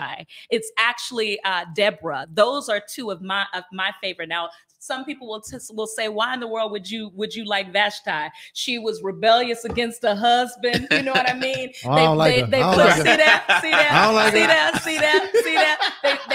They put her out. But I love Queen Vashti. If you've ever read the story, her husband, who was the king at the time, was having this party, and this party went on for weeks. So it was very lavish. They were drinking, they were eating all of this type of stuff. As a part of it, the king wanted his wife to come out so that he can show her to the men who had been drinking with him. So imagine men drinking for a long period of time straight, eating all of this stuff. He wanted to come out, and at this time, men celebrated separately from women. So the queen and the women were having their own celebration. The men were alone. He called her out, wanted her to come. And when you really look in context at this time, what he wanted her to do, he wanted her to come and parade her beauty naked in front of the men who had been drinking all of that time. Well, when she rebelled against him and said, no, she is not coming, the men gathered and said, now listen, you the king, this the queen, your wife telling you she not gonna come out and do what you told her to do. We got to figure out how to get rid of her, because if I'm paraphrasing, y'all, I'm using the Message version, right? Because if we don't, then other women will notice this, and we're gonna start having these same issues. And so eventually they got rid of Queen Vashti, they got rid of her. So we often talk about Esther, but we don't talk about Vashti. There would have never been an Esther had there never been a Vashti. And so to me, I love her because although the story didn't end the way that many biblical stories end, and it's like a happy ending, we don't hear anything else about Vashti. I love her because she was a woman who was not willing to play the game. Even at the hand of having to push back on a system with her husband, who is the king at the time, you know what I mean? That was something that was unheard of, that most women wouldn't have done. It's a wonder that she didn't die at the time. But that's who I love. Not to take away from the Proverbs 31 woman, who again is amazing. But my point is, there are many other women in the biblical text. Deborah was a politician. Deborah was a warrior. Deborah was an intercessor. Deborah was so highly regarded and respected that Barak, who was at the time over the armed forces, would not even make a move without her okay, without her saying, yes, I'll go. So you have women here again who she's multifaceted. She was married, right? She was multifaceted. She was in the political space. She was a spiritual woman, all of these different things. But this is another aspect of who a woman is. Do you understand what I'm saying? So there are various looks at different women in the biblical text that we can take things from or model ourselves after. I just don't know if every person can meet this standard of perfection that we've made the Proverbs 31 woman have. So no, let me, and, dropping it. Okay, let's get it. And let me say this. Let me just say this. Go ahead. Long before we get to Proverbs 31, there is Proverbs 20. I want to say right around verse 6 and 7. I could be wrong. So before the Bible says who can find a virtuous woman, it also says who can find a faithful man. But see, we deal with 31, but we never address Proverbs 20. There was a faithful man before there was a virtuous woman. So I think, we got to look at that as well, because oftentimes the standard is for the woman to be virtuous and perfect, but there is no standard and accountability oftentimes taught even from the pulpit about. Most people never bring up that particular part of a text of who can find a faithful man, because there is this innate understanding that men can't be faithful, that men can't be integral, that men can't be honorable, which we know, I believe, is a lie. I don't believe all men are cheaters. I don't believe all men are not integral. I don't believe all men are foul. I just don't believe that. But because we preach more about what women should be and less about the standard, since we're talking about the Bible, that the biblical text has offered for a man, then the onus is always on a woman to show up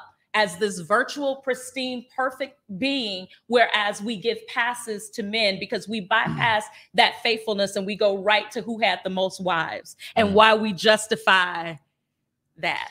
That's true. I think me and Tyshawn spoke about that earlier. Yeah. Whereas guys, it's even the virtuous guys, when they look at young men kind of doing the wrong thing, it's still not that level of accountability, I think, is always there. Absolutely. And it's almost like, hey, I understand you're a young player. I used to be like that. But it's kind of like this level of acceptance, almost as if this person has time. Absolutely. Like you can go out as a man, you can go out. I think a lot of us choose that. Like we know where we want to be. We want to be that man. Yeah. But we think, hey, since we have this time and since there's no repercussions in terms of the relationship, the future relationships and how we're qualified by women later, that we can kind of go out and play in the streets. And then once we kind of get tired of that, we can come around and all of a sudden choose virtuosity. And what we also talked about was women are now, like, men and women have the exact same mindset. Because I feel like women also have now, like, it's like they've also adopted we that want to be mindset. hot girl summer. Yep. Like we want to be outside. We want to have fun. Who want to get married right now? Let's play. Let's have a good time. Everybody has the mindset. We're going to be responsible later. Let's get money. Let's have fun. Let's be immoral. Let's have sex. No, facts. True. All of our fun is immoral. Yeah. All of our fun is in the club. All of our fun. I mean, who's having wholesome fun? Wow. I mean, can anybody even describe a few wholesome, fun activities in the chat right now? Yeah. Not many. Hookah ain't wholesome. Yeah, exactly. It's Unlimited mimosas ain't wholesome. It ain't wholesome. Okay. It ain't wholesome. So I mean, if we just keeping it real, that's just the reality of where our culture has gone. Sure. And I mean, it's dangerous on both sides. But going back to us talking about the Proverbs 31 woman, yeah, I can see what you're saying. Can you? Now, because you know what I think about? It's almost like, think about it like this. It's like the Bible is full of these characters, these avatars, these stories, these people. Almost look at them almost like they're like, you know how comic books like the Marvel series, they got all of these people with all of these backgrounds and stories that kind of built up to. All of these people got their strengths and their weaknesses. They've all been through these things. Absolutely. But we've kind of pulled this Proverbs 31 woman. It's like almost like Superwoman. Like she's like the one who's probably the most perfect. Yes. The most perfect of all, probably the most multifaceted. And we say, you know what? We like her. Yes. Now, this is the thing. And I can see how that can be intimidating because I also did some research on a Proverbs 31 woman, especially after we had that conversation, doing some research on just who she is and kind of the makeup. And I ran into some blogs of some other women saying that they are just generally intimidated by wanting to be held to that standard because she just was that dynamic. Yeah. But I'm going to be honest with you. I went ahead. I'm reading. I told you, The Purpose and Power of Men by Dr. Miles Monroe. By the way, my favorite spiritual teacher of all phenomenal. time. And when I tell you that book, I have to read it. I've not read it. I have to read it. It highlights such you talk about pressure. Sure. He's like, bro, as the man, you're the foundation of society. You are to be a master teacher. You are to be a master leader. You are to be the cultivator of your entire family and community. Yeah. And your family is not enough. Yeah. You need to get to the community. Yeah. You are to be a servant to everybody around you. Yeah. And by the way, if anything happens wrong in society, it's your responsibility. Oh man, wow. Eve ate the apple, your fault. That's right. You got the instruction. You're the one that's supposed to hold. That's right. Everything around is your responsibility. Yeah. So I'm gonna be honest. I think the duty and responsibility on both ends are really great. And what I will say is I can understand if you can have some preferences, but if your preference is that I like this woman because, you know, this other woman was still absolutely great and still massively, it's still a lot to look up to. Sure. And I just like her because I can see myself a little bit more in her. I can see my greatness a little bit more in her. Sure. I can respect that. Sure. If your reason for not wanting to rock with any, even whether it's somebody biblical or not, is because you're intimidated at their greatness. Yeah, I don't. I think that could be dangerous. I think she can be intimidating to people, but hear this. In my current state, what I do, who I am, how I operate, I am not a Proverbs 31 woman. I'm not married. I don't have children. Do you understand what I'm saying? Right. So I'm automatically eliminated from this idea of who 100%. She is. So I'm not even qualified based upon if this is the model ideal woman. So if I never get married, if I never have children, so this isn't about me picking and choosing who I think I'm more comfortable with. It's not that.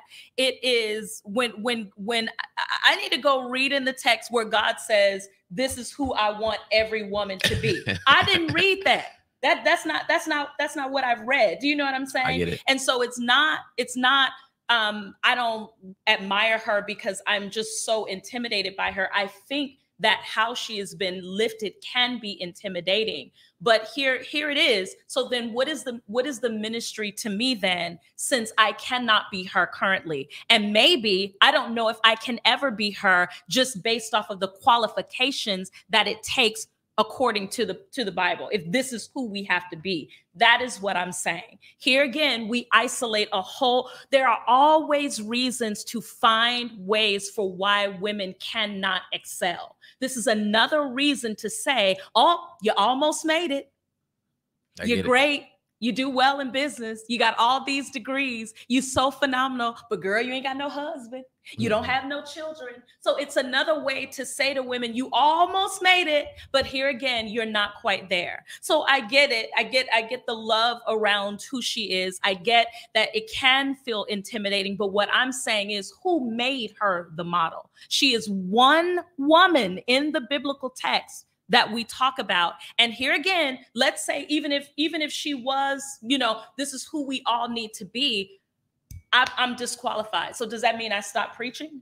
Does that mean I stop leading people? Does that mean I stop teaching people? Because now am I a hypocrite? Am I unable to speak to who she is because I'm missing two of the major elements of what makes a Proverbs 31 woman? And I just don't want women to find another reason to disqualify themselves from anything good. I don't want there to be another reason why we have to feel like we are less than. So whereas you are looking at it as a means of intimidation, I'm looking at it as a measuring stick to say you've not made it again. And we have enough things in this world telling Black women that we are not enough. We have enough things that tell us we're not beautiful enough, we're not intelligent enough. We can come with every qualification to the table, but because we're missing this or that, then we don't make it. And I don't want that to be it. So that's where my passion lies around it. So it's not to take away who she is or women who have all of those things. Love you, celebrate you, that's great. But I don't know if that's still the model of perfection. We got to let that one. Can we let that one breathe for a second? Super chats. We got this. Oh my God. Just go to the people. So the super chats go to the people. Quick commercial break, right? What the people say? It's flaming right now. Honestly, the people. I mean, the people. Dr. Turner, you listen. This conversation has been extremely enlightening. Oh my goodness. And real quick, shout out to Naomi who sent over the super sticker. Shout out to the original J-Lo who sent over. She says, "Oprah, enough said." First off, she said. Listen. You better be doing something on some Oprah level. You better not be working at HR talking about some Oprah. No, shout out to her. Shout out to so we got a few of them. Shout out to Kenneth who sent over another chat. He kind of taking it easy. He says it's a man's nature to spread his seeds. And Kenneth, I rock with you on that. Let's do this. Shout out to some of the members because I'm gonna do Shy's super chat next. They love it. They love it. We gonna go to a super chat. Shy, I got you coming. Real quick, guys. Shout out to Brenda Moema. Shout out to CL Reed. He's a little toxic. I like that. We need that. We need a little toxicity in the chat. Keep it spicy. Shout out to Bo J. Shout out to Anastasia Park, aka Anna. Shout out to Brittany Striving in Purpose In. The reason I want to shout out to her because she was already a member. She upgraded from a supporter to a loyal supporter. Come on. And listen. When you upgraded in mid chat, that means we're going crazy. We're going crazy. All of my ladies in here, I need all my ladies to be loyal. Okay, if y'all not a loyal supporter, I'm questioning your character. Okay, loyal supporters only, ladies. Come on now, don't settle. Real quick, shout out to Shy because Shy just goes crazy when Shy sent over a super chat. She need this answer. She need this answer. So the question is, she says. Loving your insights, Dr. Turner. Any thoughts on how the church has failed young people when it comes to love and relationships? Yes. Ideas like those in I Kissed Dating Goodbye and purity culture generally. Yep. You familiar? What is that? Yeah. So just to kind of a high level look, there's been this movement of purity around purity culture where, young people are deciding to, there's this movement to keep them to abstain from sexual activity. I did not know that. But the problematic part of that is not that they just choose to abstain, but there's also this thought that they are elevated, they are holier. It can almost feel very cultish. You know what I'm saying? Got you. And I don't know if while we're teaching them what abstinence is, that we're also helping them to understand the general dynamics of their body. And I feel like a lot of times, maybe not all groups, but there are instances in purity culture where sex is just demonized altogether. And sex is not, in my view, evil. I don't think that that's how God made it. And the church, though, has not done a great job of helping folks understand what abstinence looks like, what celibacy looks like, and when engaging in sexual activity, what does that look like in a healthy way? Do you know what I'm saying? I do. We didn't really get into sex. I don't know if that is even a part of the question. Listen, that's a whole nother episode. Because I would love to get into that with you. That's a whole nother episode. But I will say this: the church also has not done a good job with just helping people understand the dynamics of their body and that natural inclination of what to do when you're horny or what to do when you're sexually aroused. Do you know what I'm saying? Yeah. I don't think I ever heard a pastor say horny. No, you have. You know what I'm saying? I love it though.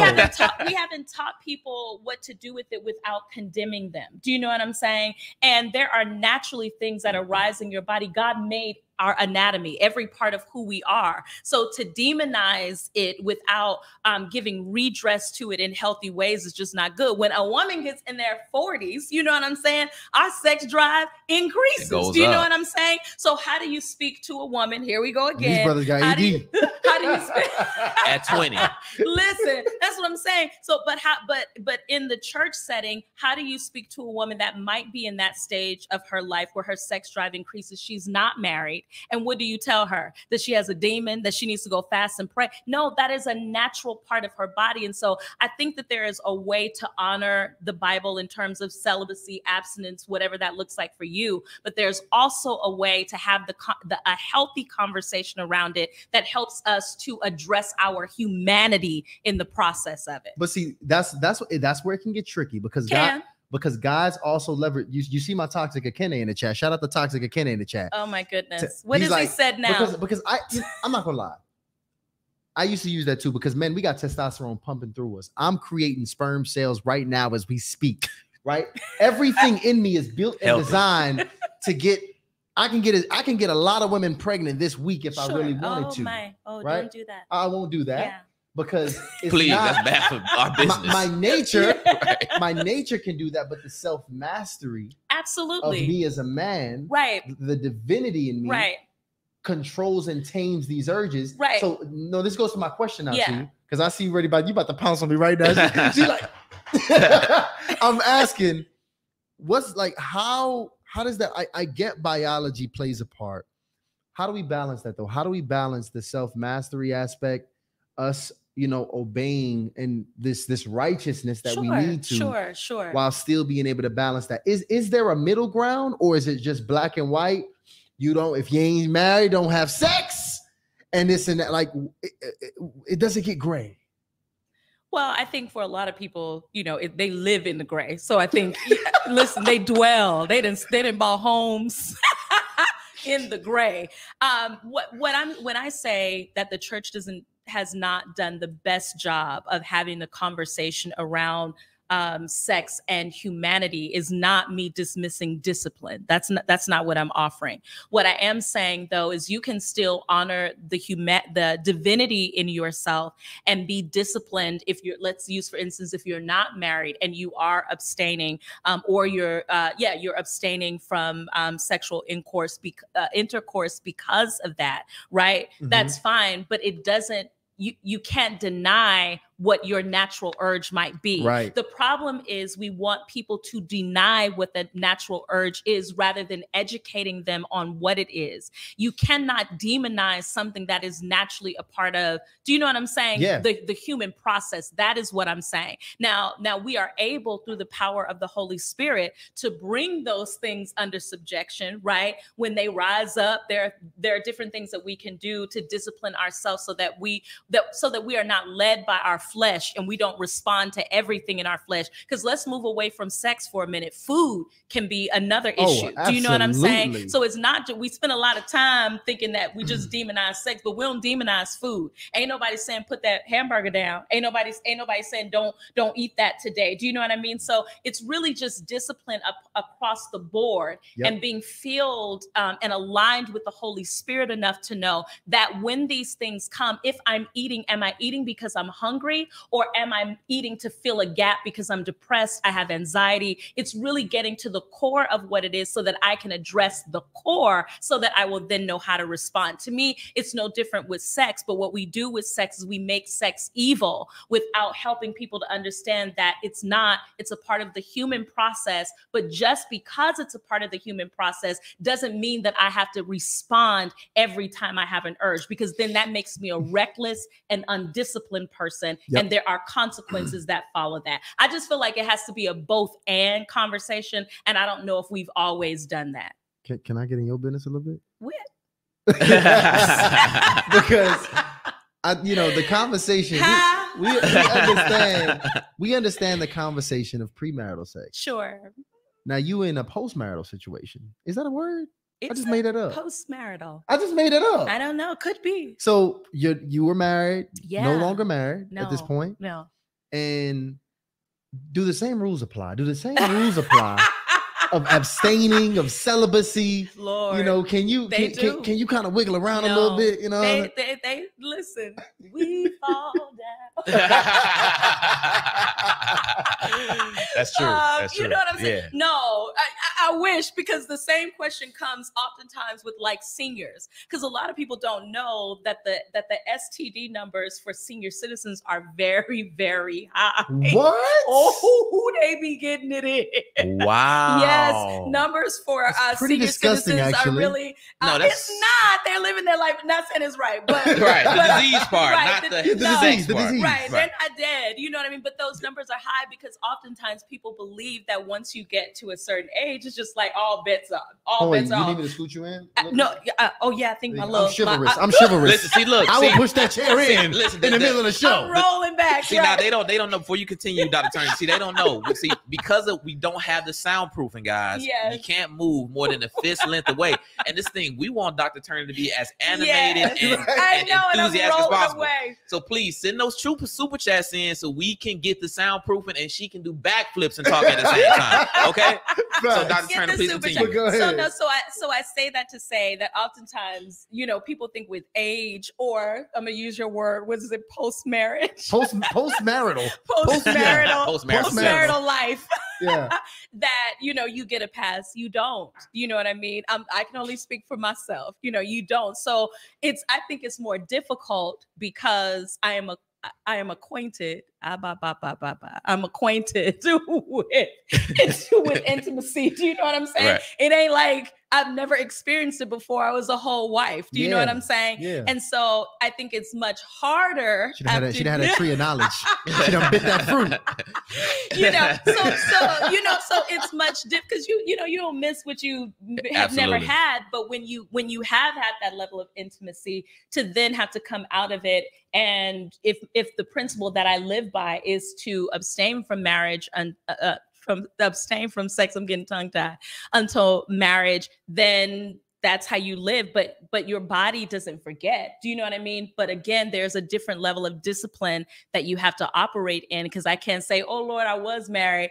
Now I'm just gonna go ahead and do whatever. So wow, that was your question. So I don't know if y'all noticed this. When Tyshawn asked some tough questions, he would literally sit there and look into the soul of the guest. He does. He would not remove his eyes. Flinch. I mean, but because these are real, like the questions that I asked, by the way, and for those of y'all who know and watch this show, y'all know we ask some real questions. So I ask questions that I think about my questions well before this show, and the added inspiration during the show. So I genuinely want to know the answers. Yeah, no, I don't, and I don't mind you asking it, but it's a real thing. And I talk, often about, particularly in my field of work, when I went to seminary, there was no class that taught me what to do with my body after I preached, after I've poured out to people, and what a natural response to that is. I know it's some pastors, some ministers, some elders in the chat. If y'all in the chat and y'all single, I just want y'all to put some hands up if you know if you know what I'm talking about. But they didn't teach me on what to do when I'm depleted in that moment. And when you've poured out in that moment. Now, there are lots of people that can go home and make love to the person that they're married to. That's a way to replenish yourself. But for a person like me who cannot right now have that option to do that. I have to find other ways to insulate and refuel myself. Otherwise, I might find myself in a situation that is very detrimental and unhealthy. A lot of spiritual leaders, I'm shifting for a minute, a lot of spiritual leaders have moral failures, particularly in this area. And I'm not saying all, I'm saying some, because they poured but didn't know how to refuel. They gave but didn't know what to put to refuel or put back into themselves, that left them depleted. And when you are operating in a very depleted space, you make decisions oftentimes that are always not in your best interest. So you can be in those moments led by your flesh, and you can make decisions that can alter the course of your life if you are not careful. So that's in any field, but I'm speaking specifically because oftentimes people go, well, oh, do you deal with this? Yes. Am I a woman? Absolutely. Right. Do you know what I'm saying? It is a real thing. The Bible says you put on the Lord Jesus Christ. I got to put him on every day when it comes to that. Do you know what I'm saying? It has to be a conscious decision that I make. I'm not a prude. I'm not any of that. I've been married before. So I feel what that feels like in my body. I turned 43 this year. And so life is happening. Do you know what I'm saying? I get it. And so you figure out how to look at his face. You figure out how to navigate and move both of them around. don't drop that age. That's why I was smiling at that one. I don't mind. I'm good with it now. Everything about her just exudes confidence. Listen, I'm good with it now. I'm good with it. But I'm so sorry because this is so good because a lot of women in this chat fake celibate. Okay, they've been trying to be celibate. Oh my God. They've been trying to be celibate for a long time. They know they ain't got no business screwing the guy they screwing right now, and they just using, as my guest said on the last show, they're just pretty much masturbating. What did he say? He said masturbating because he's bags of flesh. Yeah, bags of flesh. With bags of flesh with these individuals. Not much intimacy, no plans of doing anything. We just having sex because we have these urges and we're not properly managing it. So with you, and it's so like interesting because you're a pastor and pastors got so much pressure on them. Sure. So much moral and social pressure. Sure. People are just regularly putting you on a pedestal. That's why they're asking you, do you even have these urges? Does your body work how my body work? Like the fact that they've been asking you that just show how they view you as almost unfortunately like a deity. Please, because I ain't the deity. No. So I want to know, how do you give the ladies some practical things that you do to manage them urges so they could go from fake celibate to real celibate. Oh my God. First of all, I don't listen. I'm tongue tied again. Y'all done got me. y'all done got me more than once tonight. And I'm typically pretty quick with it. Y'all done got me once. You know, everybody is different. All I can say, you know, for myself, every day you make a decision. Let me say this. Let me be transparent and say this. If for the goal for me, it's marriage. I desire a husband. You know what I mean? I desire a family construct in that way. And that's what I want to have. When I personally have stepped outside of the model of abstaining, it hasn't ended well for me. It hasn't worked well for me. So a lack of obedience for me in that area has not yielded the desired results that I desire to have. So for me, that honestly at this stage in my life is what helps me and what keeps me. Doesn't mean that the urges are not there, but at this point in my life, I've made enough mistakes that I truly want the will of God for my life. And so if that is what honors him, even though it is difficult for me, do you know what I'm saying? Is this mic on? Even though it may be difficult for me, do you know what I'm saying? At the end of the day, I want to be aligned with the will of God for my life. And if this is a sacrifice that I have to make for me to ultimately get, you know, to the thing that I desire, which is a husband and a family. Again, it works differently for everybody. But for me, that is what keeps me. So I work out. I try to stay busy. You look good, Dr. Carri. I ain't gonna lie. Agreed. They don't need to see top half. The whole body look good, y'all. I would shoot my shot, but I got to get right with God first. So as soon as I get right, I'm coming for you. No, thank you. I appreciate it. But, you know, I try to stay active. I try to stay busy. And it doesn't mean that don't come up. Cold showers don't work for me. It might work for other people. It doesn't work for me. I'm not laying in my bed with the Bible either. Do you know what I'm saying? But I also, in those moments, can have a real conversation with God to say, now listen, either you're going to send him or I'm going to the streets. It's going to be. He better hurry up. No, but I think you can be honest with God about where you are and what it feels like for you. And you can say, God, help me. Seriously, because some days that's what you have to say. Father, help me. I want to honor you, but right now, this is what I'm honestly feeling in my flesh. You know, help me control this. You're reading your Bible, you're praying. All of these are all practical things outside of, you know, being in community. You might have a friend that you text SOS. You know what I mean? Like, where they hold you accountable. Do you know what I mean? If this is what you desire to want to walk in, you have people that hold you accountable, that you can be transparent, you can be naked with, to say, hey, today not literally naked, not literally, but you know what I mean? You know, today I'm having a moment. Yeah. Pray for me. Do you know what I mean? I need you to hold me accountable to this so that I can do this. Let me ask you this, because that was a good one, y'all. Community is always a really good way to hold you accountable just about anything you want to do in life. And let me say this, hold on. Okay. And if you fall, don't wallow in that. Get up, repent, learn, and move forward. Do you know what I'm saying? For some people, it's going to be perfection overnight. There might be times where you make mistakes. Do you know what I mean? Get up, move on from it. If at first you don't succeed, dust yourself off and try again. Therefore, there is now no condemnation. So listen. And better use condoms. So. No, that is not what I said. If you fall, no, that's that condemnation means shame. You don't state it. No, because see, this gonna be a clip, and I don't want nobody. Don't do that. Don't do that. No. Real quick before you move into the next thing, Ty, because the super chats is just going crazy. Is it? Yeah, shout out to. I mean, they really. Like, we might need you to come back Monday, right? Because this is good. So this is good for the economy. This is stimulating the hardly initiated economy. So shout out to Jessica Green. Pretty much you're saying you one of her favorite guests, is her favorite guest so far. Wow. And I'm gonna go ahead and just extend the invite anytime you want to come on the show, or just call Mia Tyshawn immediately. We're doing the show. Love to come back. Shout out to Your Milk and Honey. She has some. She basically says Proverbs 31 is meant to be a guideline. She's just funny. She said she wasn't even a real woman. Just an example. That's funny. Right. That's a good one. Yeah. Shout out to. So we got some questions in here. The thing is, we just got so many guys. At this point, guys, it has to be over $10 for me to even shout it out. I feel like it's just the demand is just going crazy. Demand and went up. Shout out to Shanae Randall. She says this is food for your soul tonight. All my friends are watching. Yes, Shanae, for community. Shout out to Nicole. She says that Proverbs 31 woman is not a prescription for us to fulfill, but a testimony of how God shapes us into his image.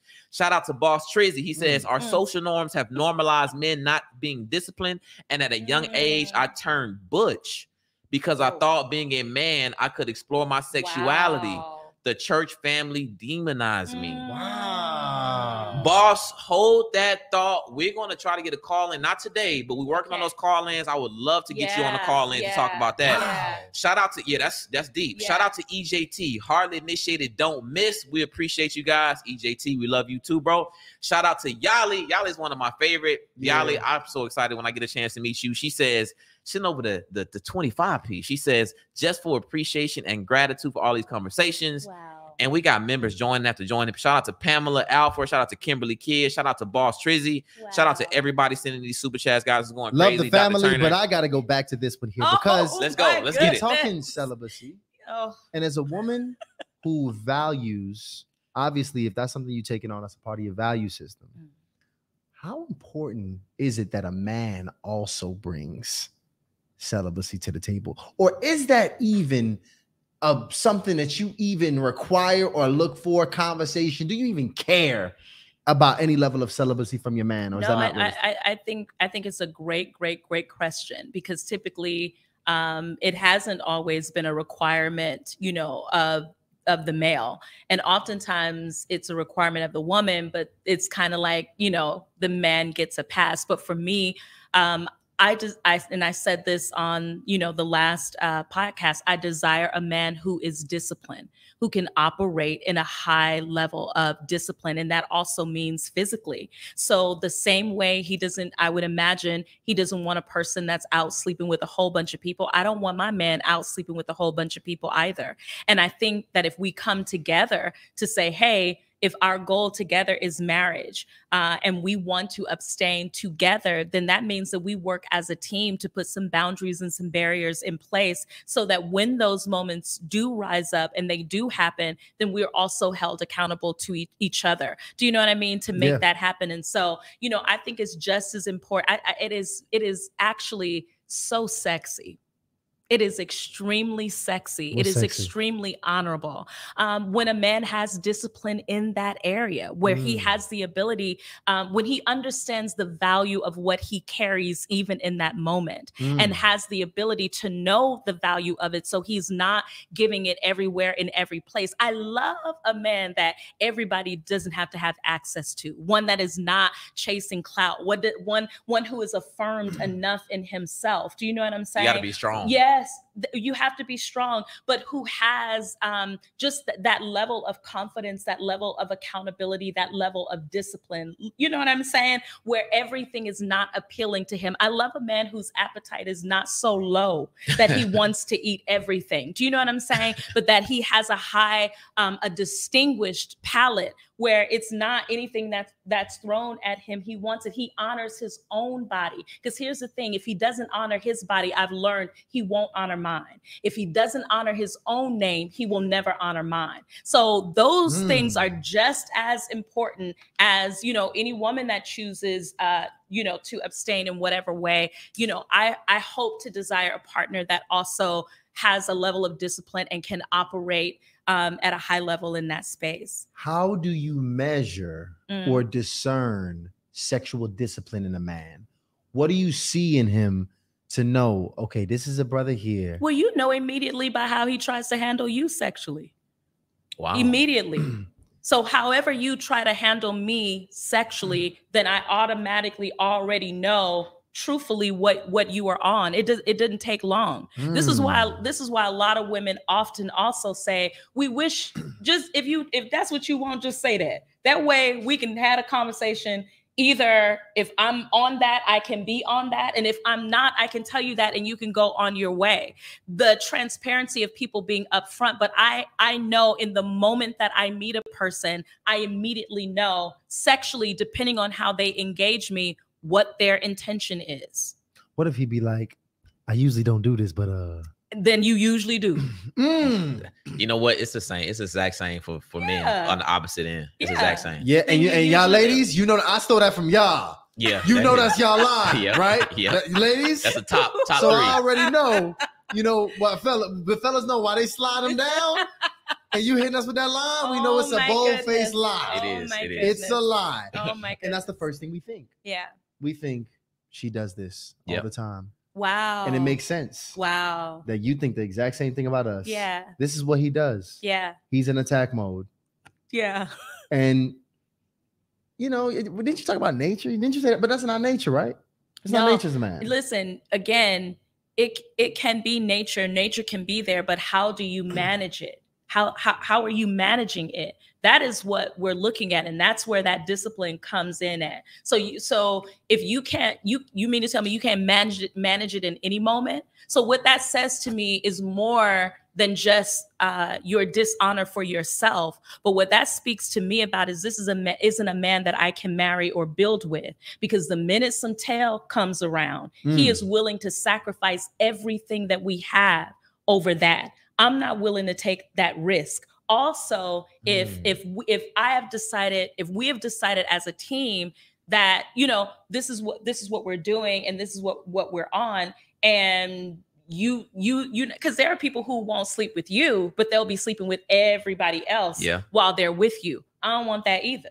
Do you know what I mean? So dudes will do that. Like she's not ready now. She's not ready. Yeah. I'm gonna just kind of do this until. Until. That's a fact. Until. Yeah, so, I didn't never think about it. But that's still not. It's still not honorable. Do you know what I mean? To me, depending on what the conversation is. But yeah, no. And listen, everybody in here right now, I need everybody to hit the like button right now. It's real fast. Yeah. It's right below the video. Hit like very quickly right now, everybody. And just to confirm, not the heart. I know y'all see that emoticon, not the heart that's in the chat, but actually go by like right above the description, that thumbs up button. That's what you need to hit. That's what helps this get out to as many people as possible. And man, it's just so interesting hearing you say that, because a man who is in a place where, so matter of fact, this is actually what you said. And correct me if I'm wrong. The only way you marrying a brother is if he is down to abstaining with you all the way up until the pulpit. You have is that a requirement? See what people type. What I said was, I've made the decision at this point to operate in obedience for me. Okay. I cannot, it don't work out. I cannot do it. Okay. You know what I'm saying? So Okay. my desire is to wait until I get married. Okay. If I'm going to be with someone, he is going to clearly he's going to have to wait too. So if that's not what he desires to do, I respect that, but I know that this situation wouldn't work out. Man, let me tell you. And I'm not saying that that's easy. I realize that I'm not saying that that's easy for men. That's difficult for me too. I just talked about all of that. But for me, the end game, the end goal for me is this is just where I am. It hasn't benefited me outside of that. So this time, I'm doing it this way and I'm sticking to it. Let me tell you, Tia P said, man, I gotta, it's some, listen, y'all need to go to church on this Sunday. She said, I gotta test drive this car. TP keep it spicy too. Appreciate you, TP. I'm gonna be honest with you. First off, when we told Dr. Turner that she was coming on this show, she sat down here. We didn't tell us that she sat down here, but we said, hey, by the way, Dr. Turner, this is a 2-hour show. She said, oh, 2 hours? By the way, we done hit that 2-hour mark that fast. Yeah, we done hit that 2-hour mark that fast. This has been so good. And I hope the people in the chat enjoyed it. I hope it wasn't boring. Let me tell you, they listen. Not only can they listen to you for about another, to be 600 people in here. Yes. 596 people are still in here watching right now. Me personally, Dr. Karri, I could listen to you pretty much like for another 3 hours, probably. Really? No, it's like, it's very the things that you're saying, one, they really addressing me. Like, wow. I'm like, well, I got some work. But it's soothing because it is really affirming to just hear from somebody you can trust, somebody's giving you some good game. Sure. So when you get in that kind of principle game, because sometimes you just got to literally be reminded. Like me personally, I got to be reminded all the time. Yeah. So to hear you dropping this game, it feels good. Wow. It really Listen, feels I good. want y'all to go ahead. Y'all better drop a super chat right now with a question, because I'm about to get Dr. Turner up out of here. So y'all better go ahead and get your questions in right now, Ryan. Get the last few super chats in. Yeah, shout out to Orlando Willis, another fella. Hey, another Orlando. fella membership. I love that. Big shout out to the brothers that's in here with us. Yes. And then we had another one come in. Shout out to we had oh my goodness. Hold on. Shout out to Anastasia. Praise God. Right. Praise God. Right. No. Hold on. So first, shout out to Anastasia. She says, I am grateful for your voice, Dr. Karri. Wow. It's a light on this path of discipline and obedience in my walk. Wow. When the world looks at you crazy for choosing to abstain. Wow. Shout out to her. Wow. Dope profile pic too. Y'all see we need you to get the profile pics on your membership, because this helps the production look good. So I want people, when y'all get on the screen, we want y'all to look good. So shout out to Anastasia for doing that. And shout out to my man, Orlando Willis, sent over $100 super sticker. Man, let me tell y'all, and that's just indicative of the value that was given, man. Big shout out to you, brother. Wow. That's definitely going to the soundproofing. And man, I appreciate you guys showing love in here. Again, make sure y'all go ahead and like this bad boy right now. And make sure y'all also go ahead and send any questions in, because I want to go ahead and tell you as well. First of all, I'm not surprised. That's how I want to start this. Okay. I am not surprised. I knew this was going to happen. I told Ryan, right after my conversation, I was like, Ryan, Dr. Turner about to flame this mic up. Yeah, he did say that. He did. Just from the conversation, I was like, and that was my exact word. I said, Dr. Turner is about to my flame goodness. that mic up. And you are powerful. Wow. You're beautiful. Thank you. You are an amazing, just example. Thank you. Especially for this platform. So best believe we're gonna have your bike Please. on here with Hardly Initiated. I loved it. And Every y'all, moment. listen, we love you guys. You got that. Listen, please make sure these people join. Listen, y'all, we have an event coming up. Just understand. I want y'all to understand. Hardly Initiated has never been in person. And it's about that time, y'all. We about to have our second. That's gonna be dope. Listen, our birthday is November 1st, 2021, November 1st. Yep. So we about to have our second. Yeah, Hardly Initiated gonna be 2 years 2 old. years in November. Okay, which is not a lot in this media space. It's very young. It's not. We still young, but y'all see what we doing. We're growing right. fast. Yeah. Because of the value and the intention and what we're trying to do to this space. We're not about to be one of these gender war platforms. We're gonna hold the men accountable. We're gonna hold the ladies accountable. We're gonna challenge you. We're gonna inspire you, and we're gonna make sure you grow and get better. Everybody here watching, listening, and a part of the room and of the family that we're building here. Yeah. So I want you guys to join that list that Ryan is dropping, because that list is how you go ahead and give us your information so we can send you as soon as that event comes out. And anything else we dropping, we're gonna make sure you hear it first and get some special discounts, guys. Now, we did have a couple questions from earlier. Okay. I'm just trying to figure out which one of these is the best one. So shout out to Anissa Johnson, shout out to Peaches, and shout out to Only Goodness for sending in those super chats. I think let's end on this one. Because you did talk about what you thought some things that men could be doing wrong, because the entire dating landscape has changed. Sure. So women, what are some things that you've seen that women are now maybe doing wrong, or things that are different from how women were in the past and how they are now? And when it comes to specifically the dating world. Sure. You know, I don't know necessarily if wrong, but I think that we can be more mindful in how we show up to men as well. I think sometimes there is just this culture of materialism. You know what I mean? I was watching, I don't know if it was a podcast, a video, but I was watching it, and it talked about how this guy took the intention to plan a date for this young lady, and it was their first date, and he wanted to take her to get ice cream.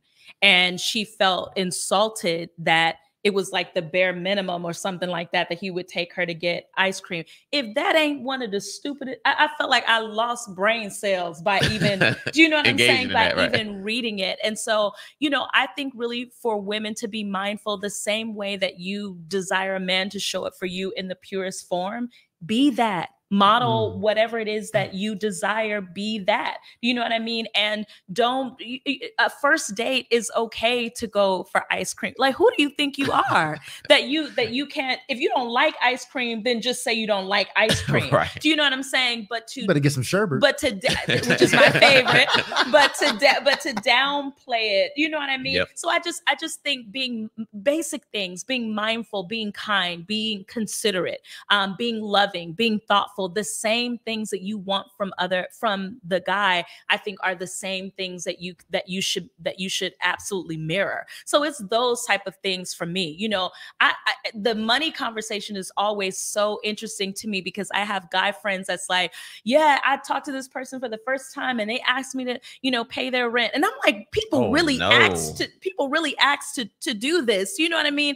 These kind of things. And so it's just this I'm always like, that's them people money. They work. Right. You know what I'm saying? Yeah. That's them people money. That's not my people. You know what I'm saying? People don't have to do anything for you on any level. Do you know what I'm saying? And so I think when a man comes into your life who is kind, who is warm, who is intentional, do you know what I mean? Yeah.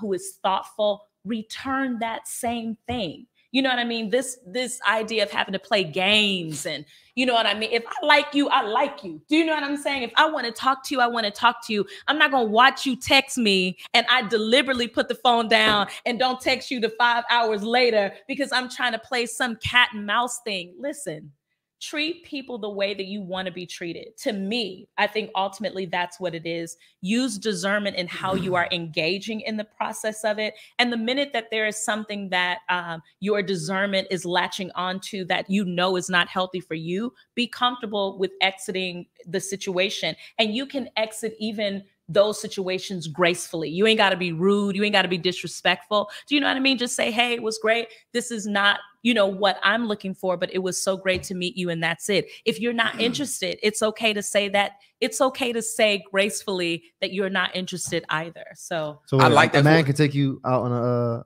ice cream date. I love ice cream. He can. This better be the best ice cream shop in Atlanta. Real quick. No rinky dink. No, so right. So I missed this one. Shout out to Satrina Dooley for joining the membership. But Dr. Karri, I missed this one. I think this is good because you talked a bit about how to, you know, identifying if the opposite person has the same values. But we got a super chat in from Anissa. She says, let's say you have some idea of what your values are, but how do you fully discover what your own personal values are? Oh, that's so good. I think that's a really good question. Yeah, that's so good. I think taking time alone, you know what I mean, to really just kind of sit and contemplate. You can even write them down. You know, what do I believe about X, Y, and Z? What are the driving forces in my life? What type of person am I when people, you know, don't see me? So I think taking the time to be alone, because we also live in a time, it's so crazy, where everybody's accessible to everybody, but this is the loneliest generation ever. Do you know what I mean? It's crazy. And so, but I think that there is a benefit in healthy ways of spending time alone to really think about, you know, what is it? Who are you truly?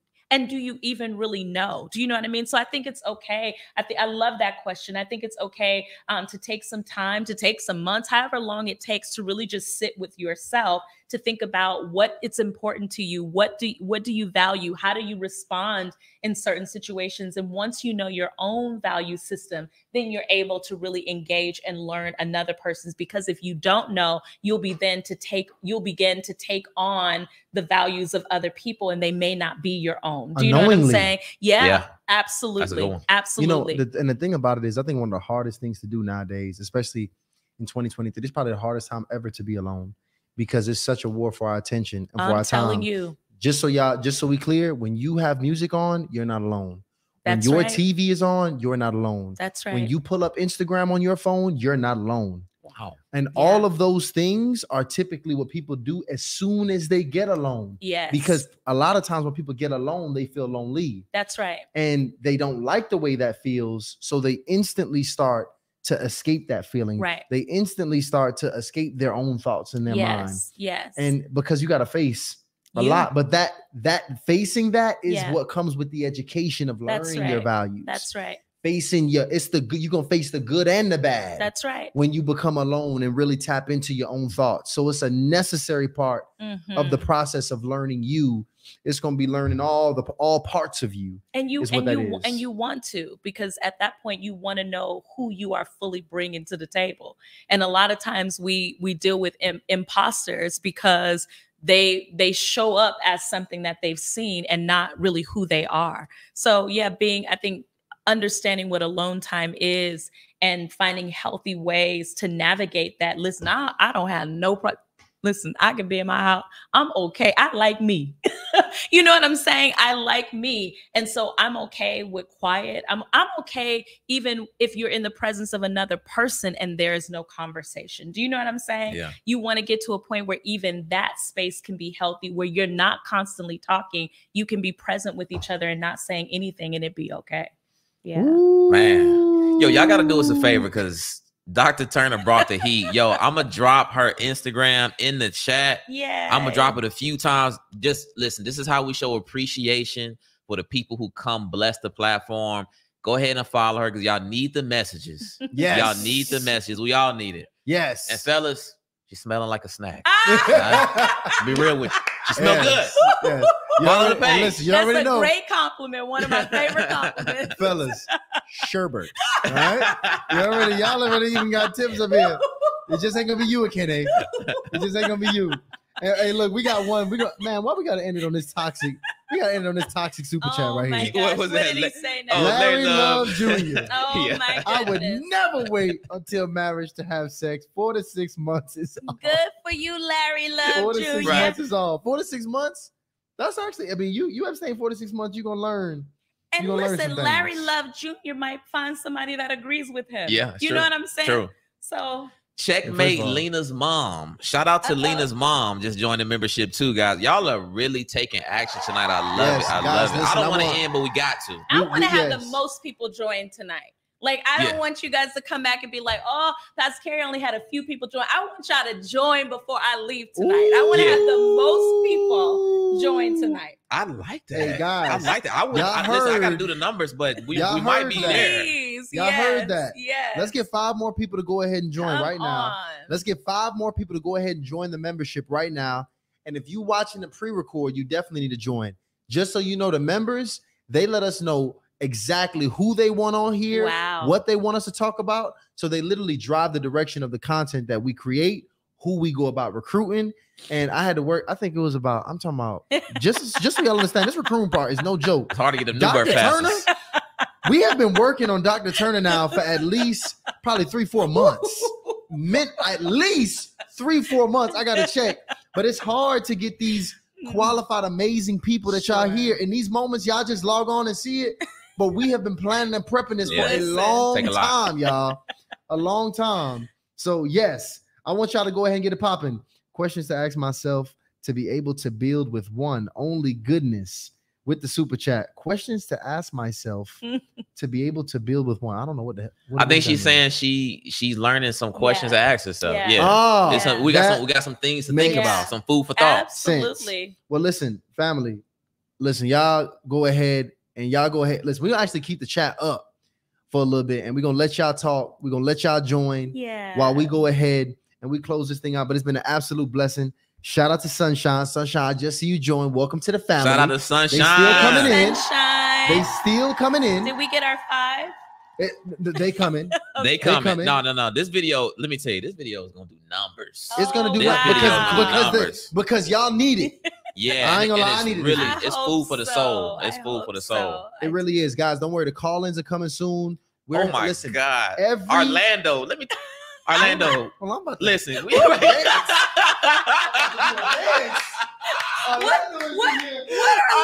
going crazy. He just dropped another $100 super chat. Orlando, you literally bringing tears to my eyes, brother. No, really. My boy turned it up. Ryan is really crying right now. First off, Orlando, listen, drop your Instagram for the ladies. Matter of fact, I'm about to follow you. Drop your Instagram. I'm about to follow you tonight. You're going to see Tyshawn Jackson. See him in the DM. Follow you. Thank you so much, brother. Thank you so much. Wow, he must really enjoy it. I love it. I love it. That's big. Everybody, that's awesome. Soundproof and AC. Yeah, they say sound. They be seeing me sweat. That's what it is. I be turned. That's why.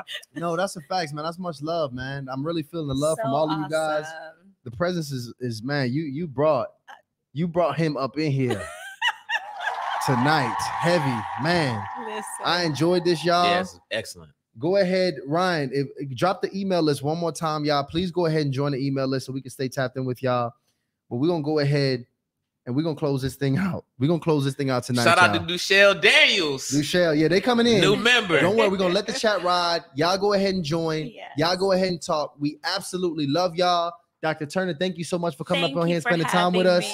Listen, you guys already know. Hardly initiated.